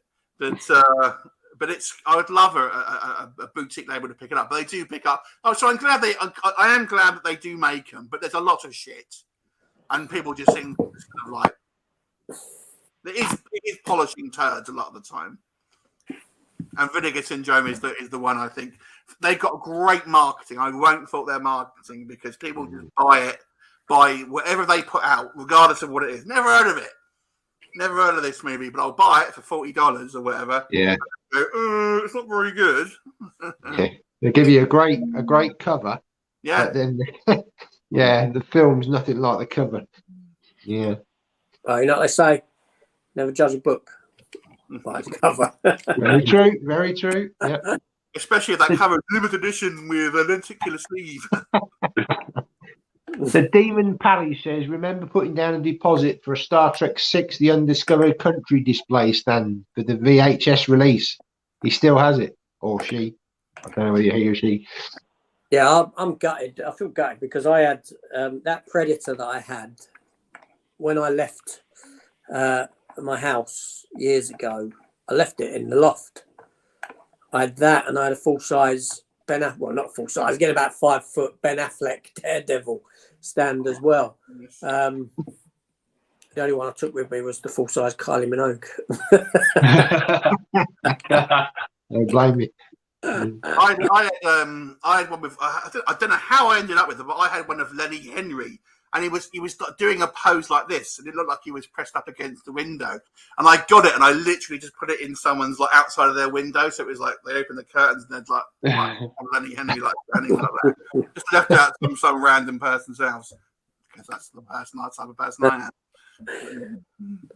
So Ian says, do you think that maybe among some of the people just don't want to commit the time to the number of episodes of a TV series? In the good old days, we had over 20 episodes a season, quantity over quality. Yeah, I personally think there's just so much content now for people to consume. It's difficult to commit to a series that's going to be a long time. Yeah, and also I think cost as well. Yeah. These are like some of these episodes. Sorry, Chris. Some of these episodes are more expensive than films that are made. But go on, Chris. What was you saying? No, I was just going to say, it's habit saying it. Obviously, we went from 20 episodes or 24 episodes event, and then I think early 2000s it was like 10 episodes, 13 episodes, like Star Trek and stuff, and that's what we've gotten accustomed to. But I think maybe like Matt, maybe because there's so much out there, just poor writing or just poor ideas that people, as you say, you get this big story, you've got to fill 13 episodes, and you can only fit it over like 5, and they just. But it's hard, ain't it? Because there's so much choice. We're a bit spoiled now compared to what we were back in the day. Yeah, good and bad. So. Yeah. So we've got Dimension Scott from America says hi Dimension. Hi. Keep them well, mate. Ganashdak. Gagnashdiak. Okay. Hi. Try saying that when you've had a few drinks. Doctor Impossible of the Counterpunch 1984. Watch out, AJ. You're touching the Star Wars stratosphere. New Disney Star Wars was agenda-driven drivel, but Hollywood is driven by corporate agendas and producers follow the line. They do. Critical thinking of films. Be careful. Yeah, I got in trouble for my Quantum Leap review. Did you? Is that the new one? Yeah, the newest episode. I upset a load of people. Oh, okay. I might have to watch that review. Okay, I watched one episode of that. I thought, no, it's not for me. But it's the comments that are worth reading. I might go back and have a look. Well, I think it was Sam ain't returning, ain't it? I think that shows. I know he's been very polite online saying why he didn't want to return, but I think he's probably seen what it could have been and gone, no, I don't want any bit of that. Yeah. How do you like? I mean, how do you feel about when you get trolled on comments and stuff? Well, I wouldn't say I wasn't trolled in a sense, but my latest review for that was the episode was very, what's the best way of putting it? It was very agenda driven, and it was opinionated. It's to do with it was to do with transsexuals. Okay. So I gave an honest review of my opinion of it, and I thought that the episode was very heavy-handed in its messaging. I mean, very much so. And I got into a conversation with this geezer he's got a channel of his own, Star Trek fella, and his channel, Star Trek fella. Yeah. The comments have just gone back and forth wild between me and him because, you know, he's saying that I'm wrong for. I said to him I wouldn't allow a child of mine to go to school in a dress, a boy. That you know, if a child's not allowed to make the decision, how can a child be allowed to make the decision to you know, basically, you know, Dad, I want to smoke. No, you can't smoke. Dad, I want to have a drink. No, you can't drink. Dad, I want to gamble. No, you can't gamble. Dad, I want to change my sex. Go ahead, do it. Do you know what I mean? Ask Nicholas Sturgeon. Yeah, and it's very much based around that, and you know, someone telling me that it's okay for a child to have hormone blockers. Don't tell me it's okay for a child to have hormone blockers. Do not come to me saying that, because I will not be. Online, isn't it? Any medication to a child is no. You know, it's just so unnatural. But anyway, so that's what the comments just all exploded over this. Fair enough. No. But I got more thumbs up than what I did thumbs down. So yeah, fair enough. It's always, the political side of stuff. So I try personally to try and avoid talking about the political, because I don't want to exclude anyone. But I have my own opinions, but I just try to avoid it. Although sometimes it's very difficult. Sometimes I wonder when people put a film or TV show out, it's like, did you have to have this? Because you're you know, if you're going to make political statements, social political statements, you're only ever going to divide your audience, and unless you're doing about it, then just leave it out of it. You know, just stop. Kind of like. All right, but case in point, I will say, right, is that when the Orville done this transgender episode. Yeah, I've seen that one. Yeah. Yeah, and I'd say this to everyone. The minute I started watching, my eyes rolled. I just went, "Oh my God, here we go again." And when I done the review for that episode, I was nothing but praise for the way that it handled what it was doing. Yeah, it felt like it gave both sides of the story. It was emotional. It was emotive. I connected with the individual that was having these issues. It was a fantastic piece of storytelling. And then the other day, when The Last of Us it done this heavy-handed story. And even though I'm critical of what it visually showed us, and it made me feel somewhat uncomfortable, I still said that it was still a very strong piece of TV and writing, even though I had criticism about it. But I went into this, and I didn't want to criticise this episode of Quantum Leap for what it was, but it just had it was just shove it down your throat. Let's just push it. The messaging in that episode was that if you're not on this side of this argument, you are wrong and you are a bad person. And for something to tell me that, I'm going to go to town on it. But there we go. Sorry. No, it's an interesting, because you often hear about like diversity, but one thing I don't think you really get is diversity. Like you never really see in much in the way of like American, especially like TV shows or films. You very rarely get conservative characters, do you? You know, they'll make big efforts to include different ethnicities, different sexual preferences. But like realistically, the biggest division in America is the political ideology, and yet in entertainment, there's unless it comes from a right wing production, you rarely ever see, a positive. Let me put it like that. Let me read. You'll get narcissists or whatever, but you'll never really see a character like a Republican, American Republican, being portrayed, or rarely, I should say, in a kind of a positive way. They're normally portrayed as kind of like a bigger or something like that, in a negative way. And I think I find the hypocrisy when people talk about having diversity. And I think, well, you don't have that diversity, which I think is possibly the biggest chasm, certainly in the States, but it's never addressed. So I will say, I had people praising me. I had several people praising me for the review. That I gave an honest review. That I would say, because I've got no problem with having difficult conversations. No problem with it at all. I'm not. If any person, if I'm sat across a table with a trans person, I'm going to treat them as a person, as I would any other person. I'll treat them with respect. I would talk to them. I would, you know what I mean? But when it comes to en masse, you can't ask me to change what I believe is basic biology and what I believe is the indoctrination of children. Children shouldn't know any. Children are going into schools and they're being asked to list their pronouns in primary schools. Parents don't even know this is happening. Then they come home and they tell the parents. Children should grow up as children. This stuff shouldn't be there being put into their minds at all.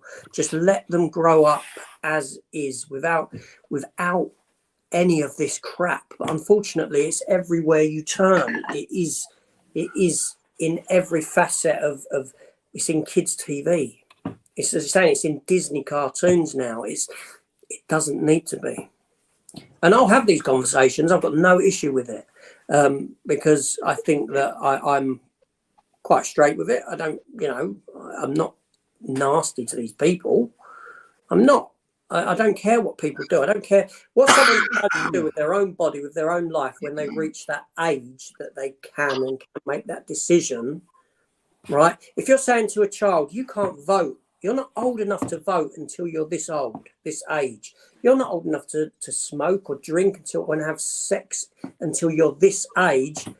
But you're okay to make this decision about your own body when you're a child. Please, come on. Yeah, that's just quantum mania. I'm joking. But anyway, there we go. I love having difficult conversations. I do. Yeah. It's a tough subject. Yeah, well, I say it's a tough subject. It is a tough. No, sorry. It is a tough subject. I would say that, like with Hollywood and everything, you do kind of have two sides of it, don't it? You have one people who, like you've said, I've not seen the Quantum Leap or the Last of Us episodes, but I can only use. There's a film called The Man Called Otto with Tom Hanks, and there's a trans person there, and that was where somebody who wrote it thought, this is the person I'm writing it for and has credibility for being in there. Whereas a lot of people I have to tick this box, this box, this box. Yeah. It has to have this person, and I think they're the ones that they need to like realistically think about what they're doing. You shouldn't just do something for the sake of doing it or for ticking a box. And I'm going to go completely like I do understand that I don't have children, so I can't, I think people sometimes need to be made aware of this, but obviously I do see your point of making a decision and completely sideways there. I was playing a game the other day because I'm an Xbox, and there was a kids TV show called Paw Patrol. And I thought in that there is a character who is handicapped, a dog who is handicapped, and I thought that was actually quite a nice thing to have into that thing to make kids understand the idea of handicap and what is involved. I know it's a dog and it's all fictional, but you know, there were bits like that. I do praise whoever came up with that idea, because obviously there are a lot of people out there, kids and adults, who are disabled and having that kind of. But yeah, there's a difference between educating people, you know, and Star Trek has been, over the years, it's been fantastic at bringing, like, you know, it dealt with the interracial kiss. You know, it's so many different things but it did it in the right way. It said, look, it wasn't forcing it on you. And I think we need to get away from this sort of, like, say, this tick box mentality. That's the thing. Down your throat. People don't want that. You know, let's educate people. And I agree with what you're saying. Children, when you reach a certain age, okay, if that's the choice that you make, you know, that's fine. Children that can have, you know, ideas that they're maybe not the right sex at a certain age, certainly in puberty, etc. But I do feel that, what you've been saying, you know, you've had somebody making comments and that to me sounds a bit too much. It was a decent conversation in a sense, until he told me I was talking out of me anus. I think getting wound up at that point with me. But you know, again, you bring up Star Trek, Matt, and again, I will say, like I always have, is you go back to Star Trek Deep Space Nine, Benjamin Sisko, Avery Brooks, your Black Commander, lead of the show. It was never a big deal. It wasn't. It just was. It was a thing, right? And it wasn't like we're doing this for a reason like that. It's just, here we go. He's a Black Commander. You know, a well-written character, well-rounded. Probably as you know, my favourite Star Trek series, my favourite Star Trek captain. And then Janeway came along, first female captain. Again, it wasn't really made to be this massive, big thing, like.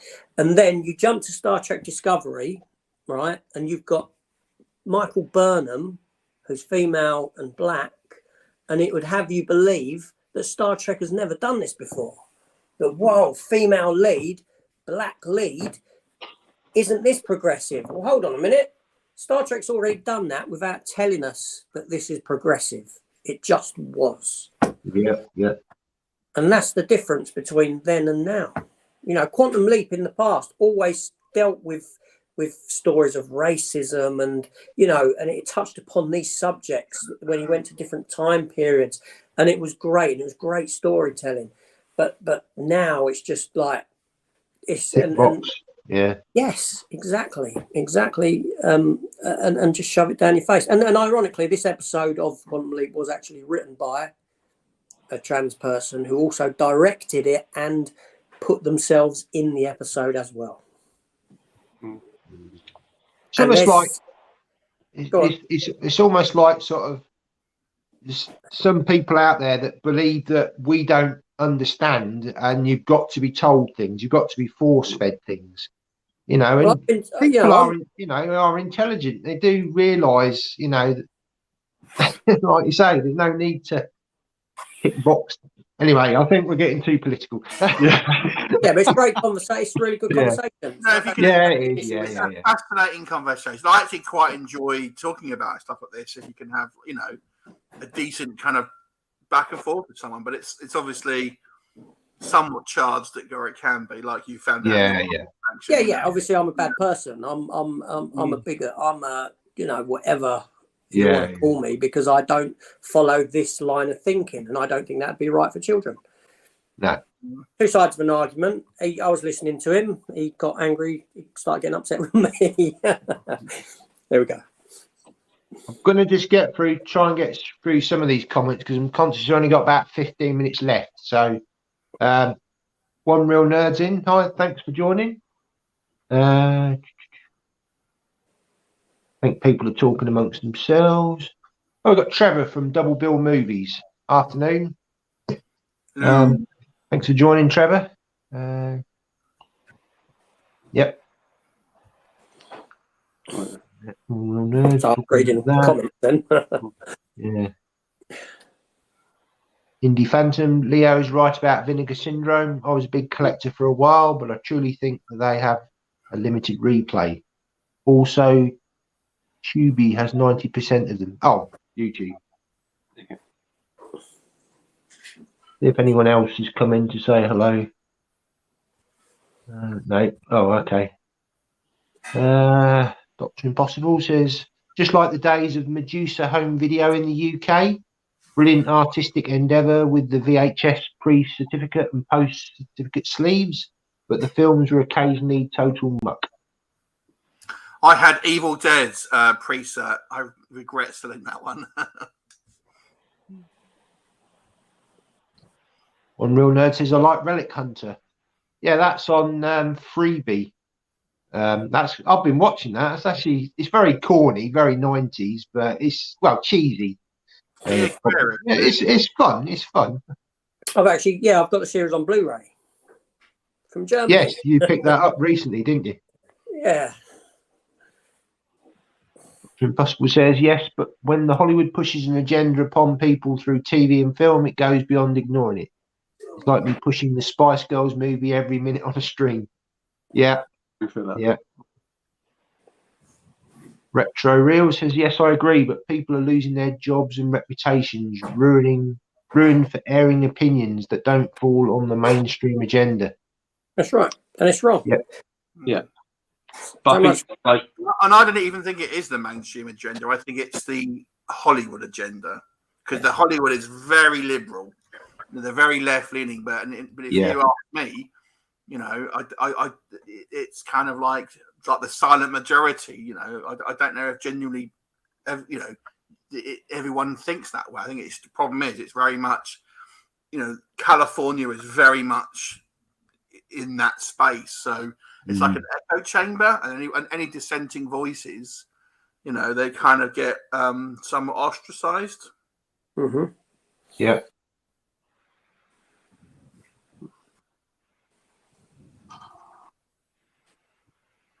Bigot means someone that is intolerant of others' opinions. I find these days it's people that use the word bigot that are the real bigots. Mm-hmm. Yeah, it's like I agree, and I think that term is thrown around as like if you disagree with something or you have a different opinion, that you'll just get called that, or some type of phobe or something like that, or an ist. And it doesn't mean, you just have a different opinion sometimes. I'm going to move to that one.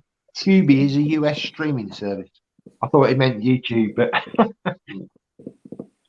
I thought you were going to talk about the Snyderverse, and I think that was the last. Yeah. There's a new trending event on Tuesday. Sell the Snyderverse to Netflix. What do you think about this? What do you think, AJ? Go on, Chris. Yeah. No, so I was just saying, because I find this I use this movie quite a lot in kind of what we've gone over. The fact you kind of have two movies, in my opinion. You have one where the director gets to do what they want to do. They make their movie to their time frame, or reverse. You have the studio that gets involved, and the Snyderverse. So we'll go with the first version. Obviously, Zack Snyder started making it. Obviously, the death of his daughter was a devastating loss. He worked for several months after that. So there was a lot of film that was kept. So this was his idea, so to speak. Then obviously Josh Whedon came on. He then got to do tried to do what he wanted to do within the limits of the studio.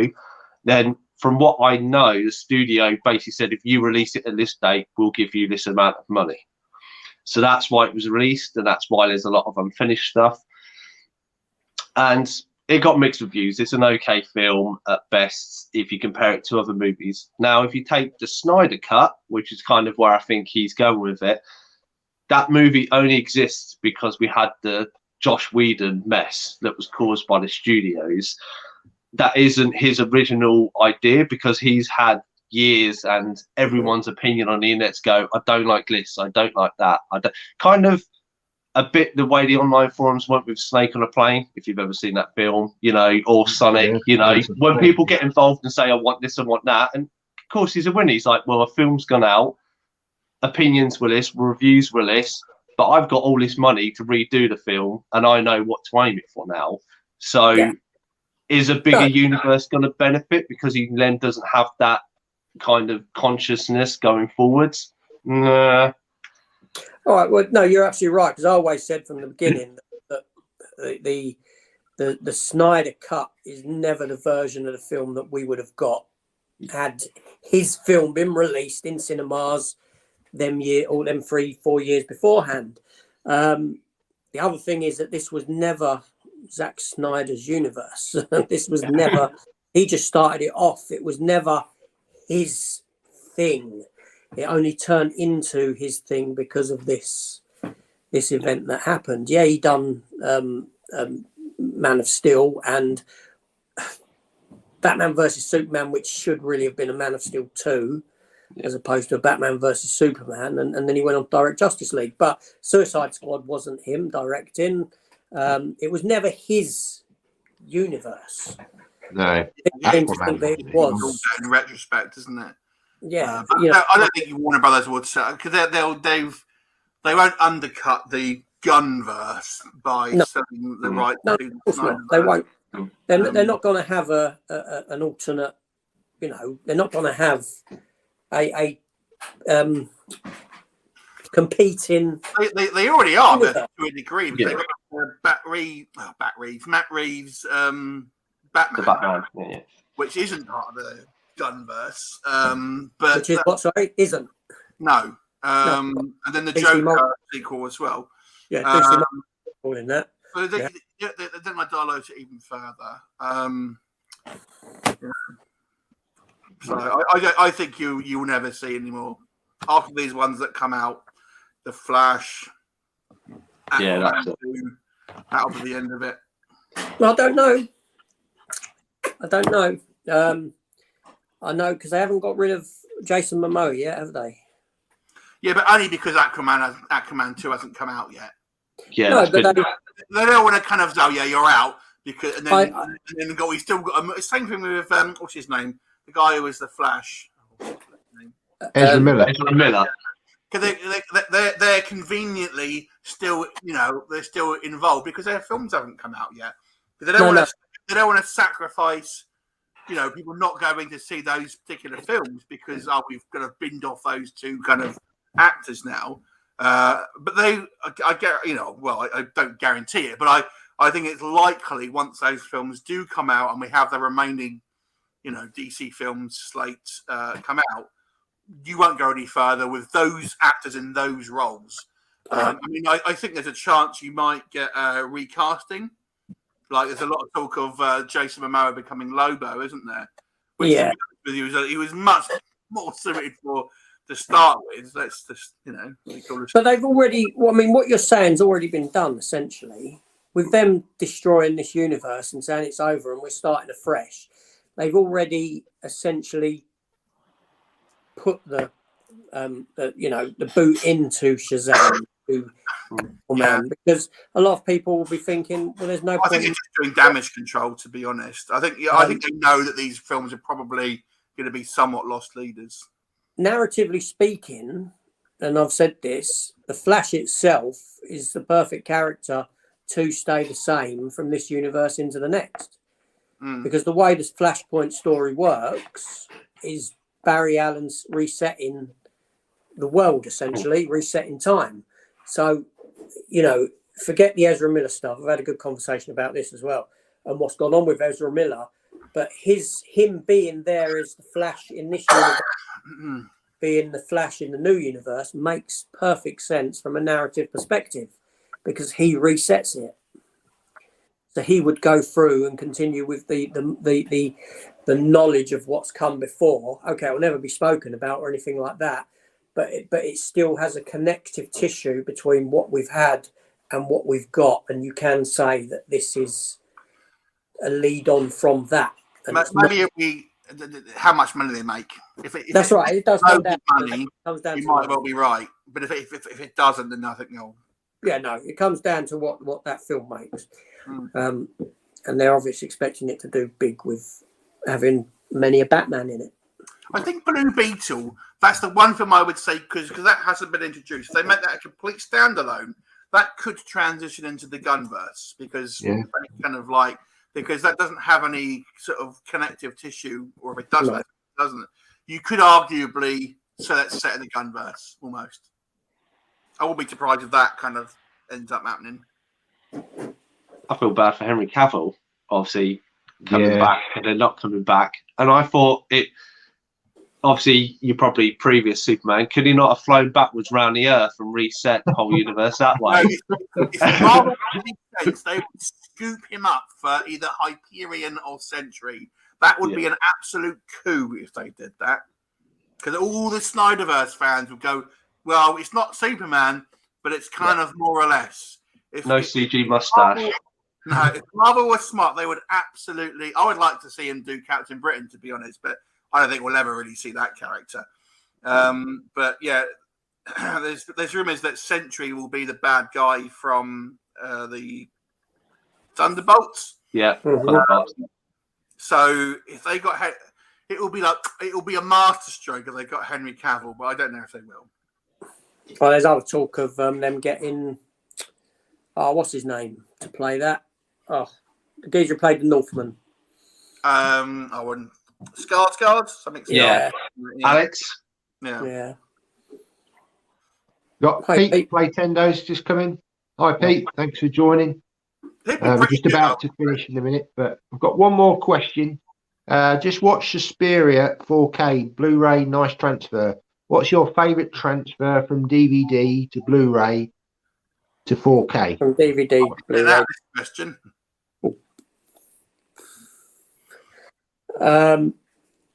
Wow.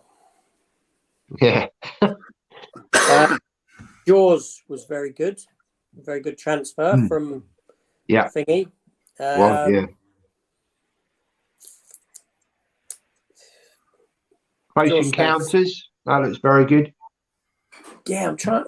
Christ, I've done that video, didn't I? Because obviously I picked up a good few. I mean, Dog Soldier looks great. I'll just say to you, I don't have a 4K player, which is why I'm not answering this question.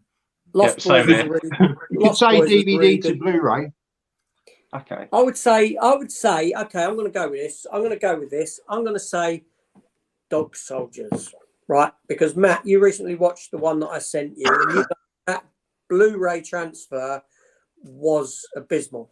It was practically DVD quality. I must admit, it did. Yeah, it didn't strike me as an HD transfer. Yeah, I enjoyed it. I enjoyed the film. Never seen it before. So the difference in quality between that and the 4K is huge when compared to, say, something like Jaws to the 4K, which is masterful and looks fantastic. But Dog Soldiers is so much worse than what the 4K, the Blu-ray Jaws is, that it sort of transcends a wider distance, for want of a better term. So have you got one for DVD or Blu-ray, Leo or Chris? Not off my head, to be honest. I mean, there's quite a few DVDs that were VHS rips, so there is quite a few. But I though I can't offer you an opinion on the actual question, for me personally, I'm not a massive fan of 4K, if I'm completely honest. I understand it is technically a better picture, right? I get that it's obviously, you could arguably say, yes, this is, on a technical perspective, it is clearly a better picture. But I argue, and this is why I prefer Blu-ray, is that I think, to me at least, personally speaking, when you have such high definition, I think it kind of makes films look a bit more fake looking. Like you kind of see the sets that's a little bit more a set, so you'll see the stunt double was clearly a stunt double. Yeah. So I personally feel I actually kind of like a slightly lower definition, but still, Blu-ray standard is my sweet spot, where you can kind of still believe in the movie magic to a degree. And I think maybe 4K, if you like animated or something like that, that's probably a noticeably, arguably a better place. But for me, with live action stuff, especially older films, you can kind of you see the cracks a little bit more. I personally think. Yeah, it goes back to what I said about RoboCop 4K transfer. I watched the 4K of RoboCop and I hated it because it's not how I perceive the film. The film is a gritty made film. A lot of sort of guerrilla filmmaking for it, and it benefits more watching it with that sort of grittiness to the picture than what it does to being this full, lush looking image. You know. So in some respect, there are certain films that don't, benefit more from not being put into that position. Totally agree. What about you, Chris? Yeah, I'd say just animated. It's really hard to try and, I mean, because I would want to default to The Crow, but that's obviously a 90s film that's then been, scaled up for Blu-ray. So it's really hard to make that comparison. But I know with a lot of like animated films, like How to Train Your Dragon, if you've seen that, so that visually looks so much better on Blu-ray than it does on DVD. But yeah, I'll just go with them for the time.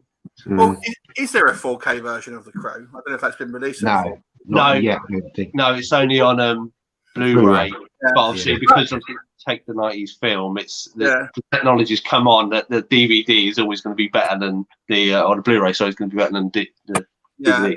Well, because obviously with that film, they used the early days CGI to kind of finish some of the effects with Brandon Lee.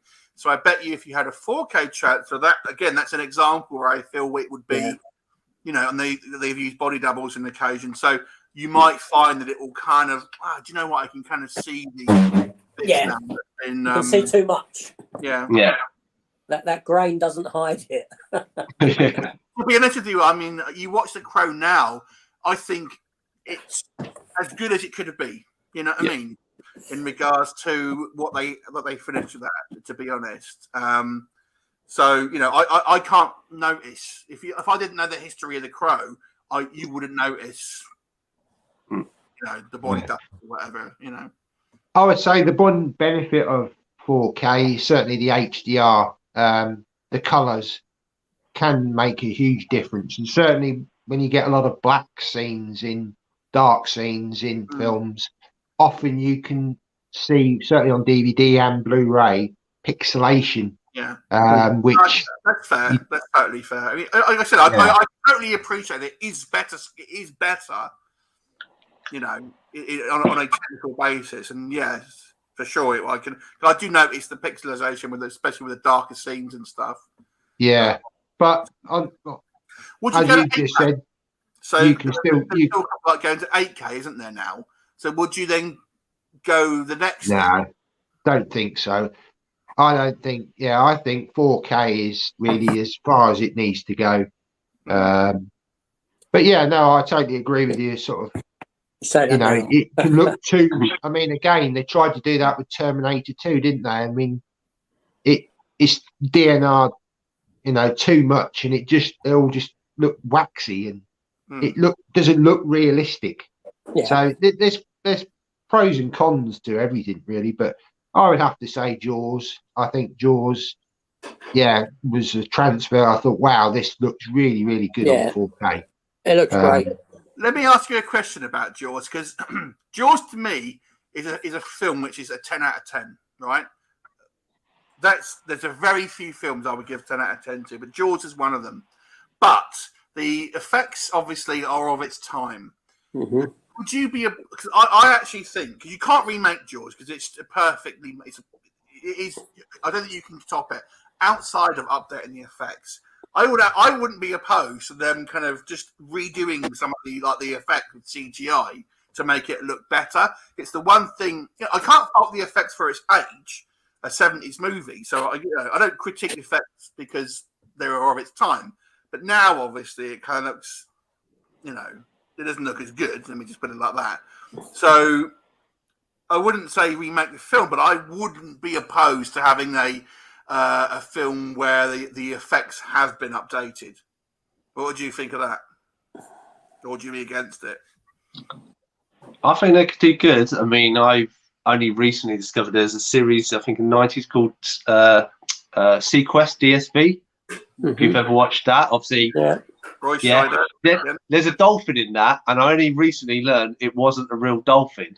And I was like, well, if they could do that then, amazing what they could probably do with an animatronic shark now. All you got to do is look at the sharks in Deep Blue Sea. Oh, are they animatronic one as well? Except for the one that killed Samuel Not L. when Jackson. they do the CGI stuff, but when he's swimming alongside and all that, they built these sharks in that, and I think they used sort of engines that are used in Harrier jump jets within them. And I think that these sharks could actually propel themselves up to about 40 miles an hour. Jeez. Wow. In water. and they look, so all that stuff, when you see the shark out of the water and they're working on it in the the bay, yeah, he gets his arm. Yeah, they're animatronic sharks, and they look second to none. They look fantastic. I mean, more so than CGI. Yeah, the CGI in that movie isn't brilliant. No, it's not. But those animatronic sharks are fantastic in that film. But for me, I agree here with what Retro Real says. I wouldn't. Yeah, Star Wars situation. I wouldn't. Yeah, but I would say you could still have the original Jaws. The problem with Star Wars is that they've replaced the original. So you can't now buy the specialized editions. I'm just saying it would be nice to have this alongside it. You could watch the original version, or you could watch the updated version. There's someone done it. Jaws: The Revenge, Jaws 4, on YouTube. There is actually someone updated the effects on CGI in a couple of sequences. I've seen it. Yeah. Yeah. And I think it looks better, but that was terrible, that movie. But I think what it is that Jaws itself, when you watch Jaws, the first Jaws, the shark itself it's a character within the film. Obviously, it ain't just a random shark. That shark's got character to it in the way that it looks. So if you're going to CGI it, you wouldn't they wouldn't go and CGI it the way the shark looks. They'd probably CGI it in a way that it's a real looking shark, and then it detracts from the character of the shark. Yeah, you lose something. There's that to it because Jaws is actually my favourite film of all time. Matt knows that. He kindly sent me a DVD version as well, didn't you? Special edition one. And so for me, it's like one of those. Don't touch that film. I just think it's so iconic looking in its look that you wouldn't capture that. I love it, and I do love Jaws, and like I said, I don't critique the effects that obviously they're a product of this time. They are, and I wouldn't. I wouldn't mind seeing like an additional version, not the yeah. Can I ask you quickly? What do you think about 47 meters down? The first one. It was all right. Yeah. I love it. That's the shark film. I didn't mind the second one either. With the blind shark in the caves. Uncaged, wasn't it? Yeah, 47 meters uncaged or something. Yeah. I didn't mind that one. 47 meters down to me is the best shark film outside of the original Jaws. Okay, all right. Yeah, he hasn't stuck with me. I've got it upstairs. Hasn't stuck with me though. I remember the end that does she survive at the end or doesn't she? Spoiler alert. I can't remember what it is, or is it all a dream and she's still there on the bottom? One of them survives. It's interesting because I did a review of that. And it's actually one of my most watched reviews, and as such, it's got a lot of comments on it, right? And it was very interesting because a lot of people didn't understand the ending, and I was like, ooh. Because then this is a spoiler alert for 47 meters down. Basically, they established in the movie that if you switch air tanks, one of the side effects is you hallucinate. Yeah. So they established that in the movie, and then there's a sequence where you see both sisters escape, and then we realise that's just a hallucination, and one of them actually ends up getting killed. So one sister gets out. And then it was interesting because, like, there were so many people that just didn't understand it, and I was like, and then that really struck me because it was like, so the filmmakers have tried to be a little bit clever with the playing of their expectations, but the downside of it is that loads of people just didn't understand that ending, I thought it was because to me it struck me the right balance of having someone survived, so it was somewhat of a happy ending, but someone didn't. So you still got the kind of the best of both worlds, if you know what I mean. It wasn't a complete downer, but you still got somewhat of a kind of a happy ending for at least one of the characters.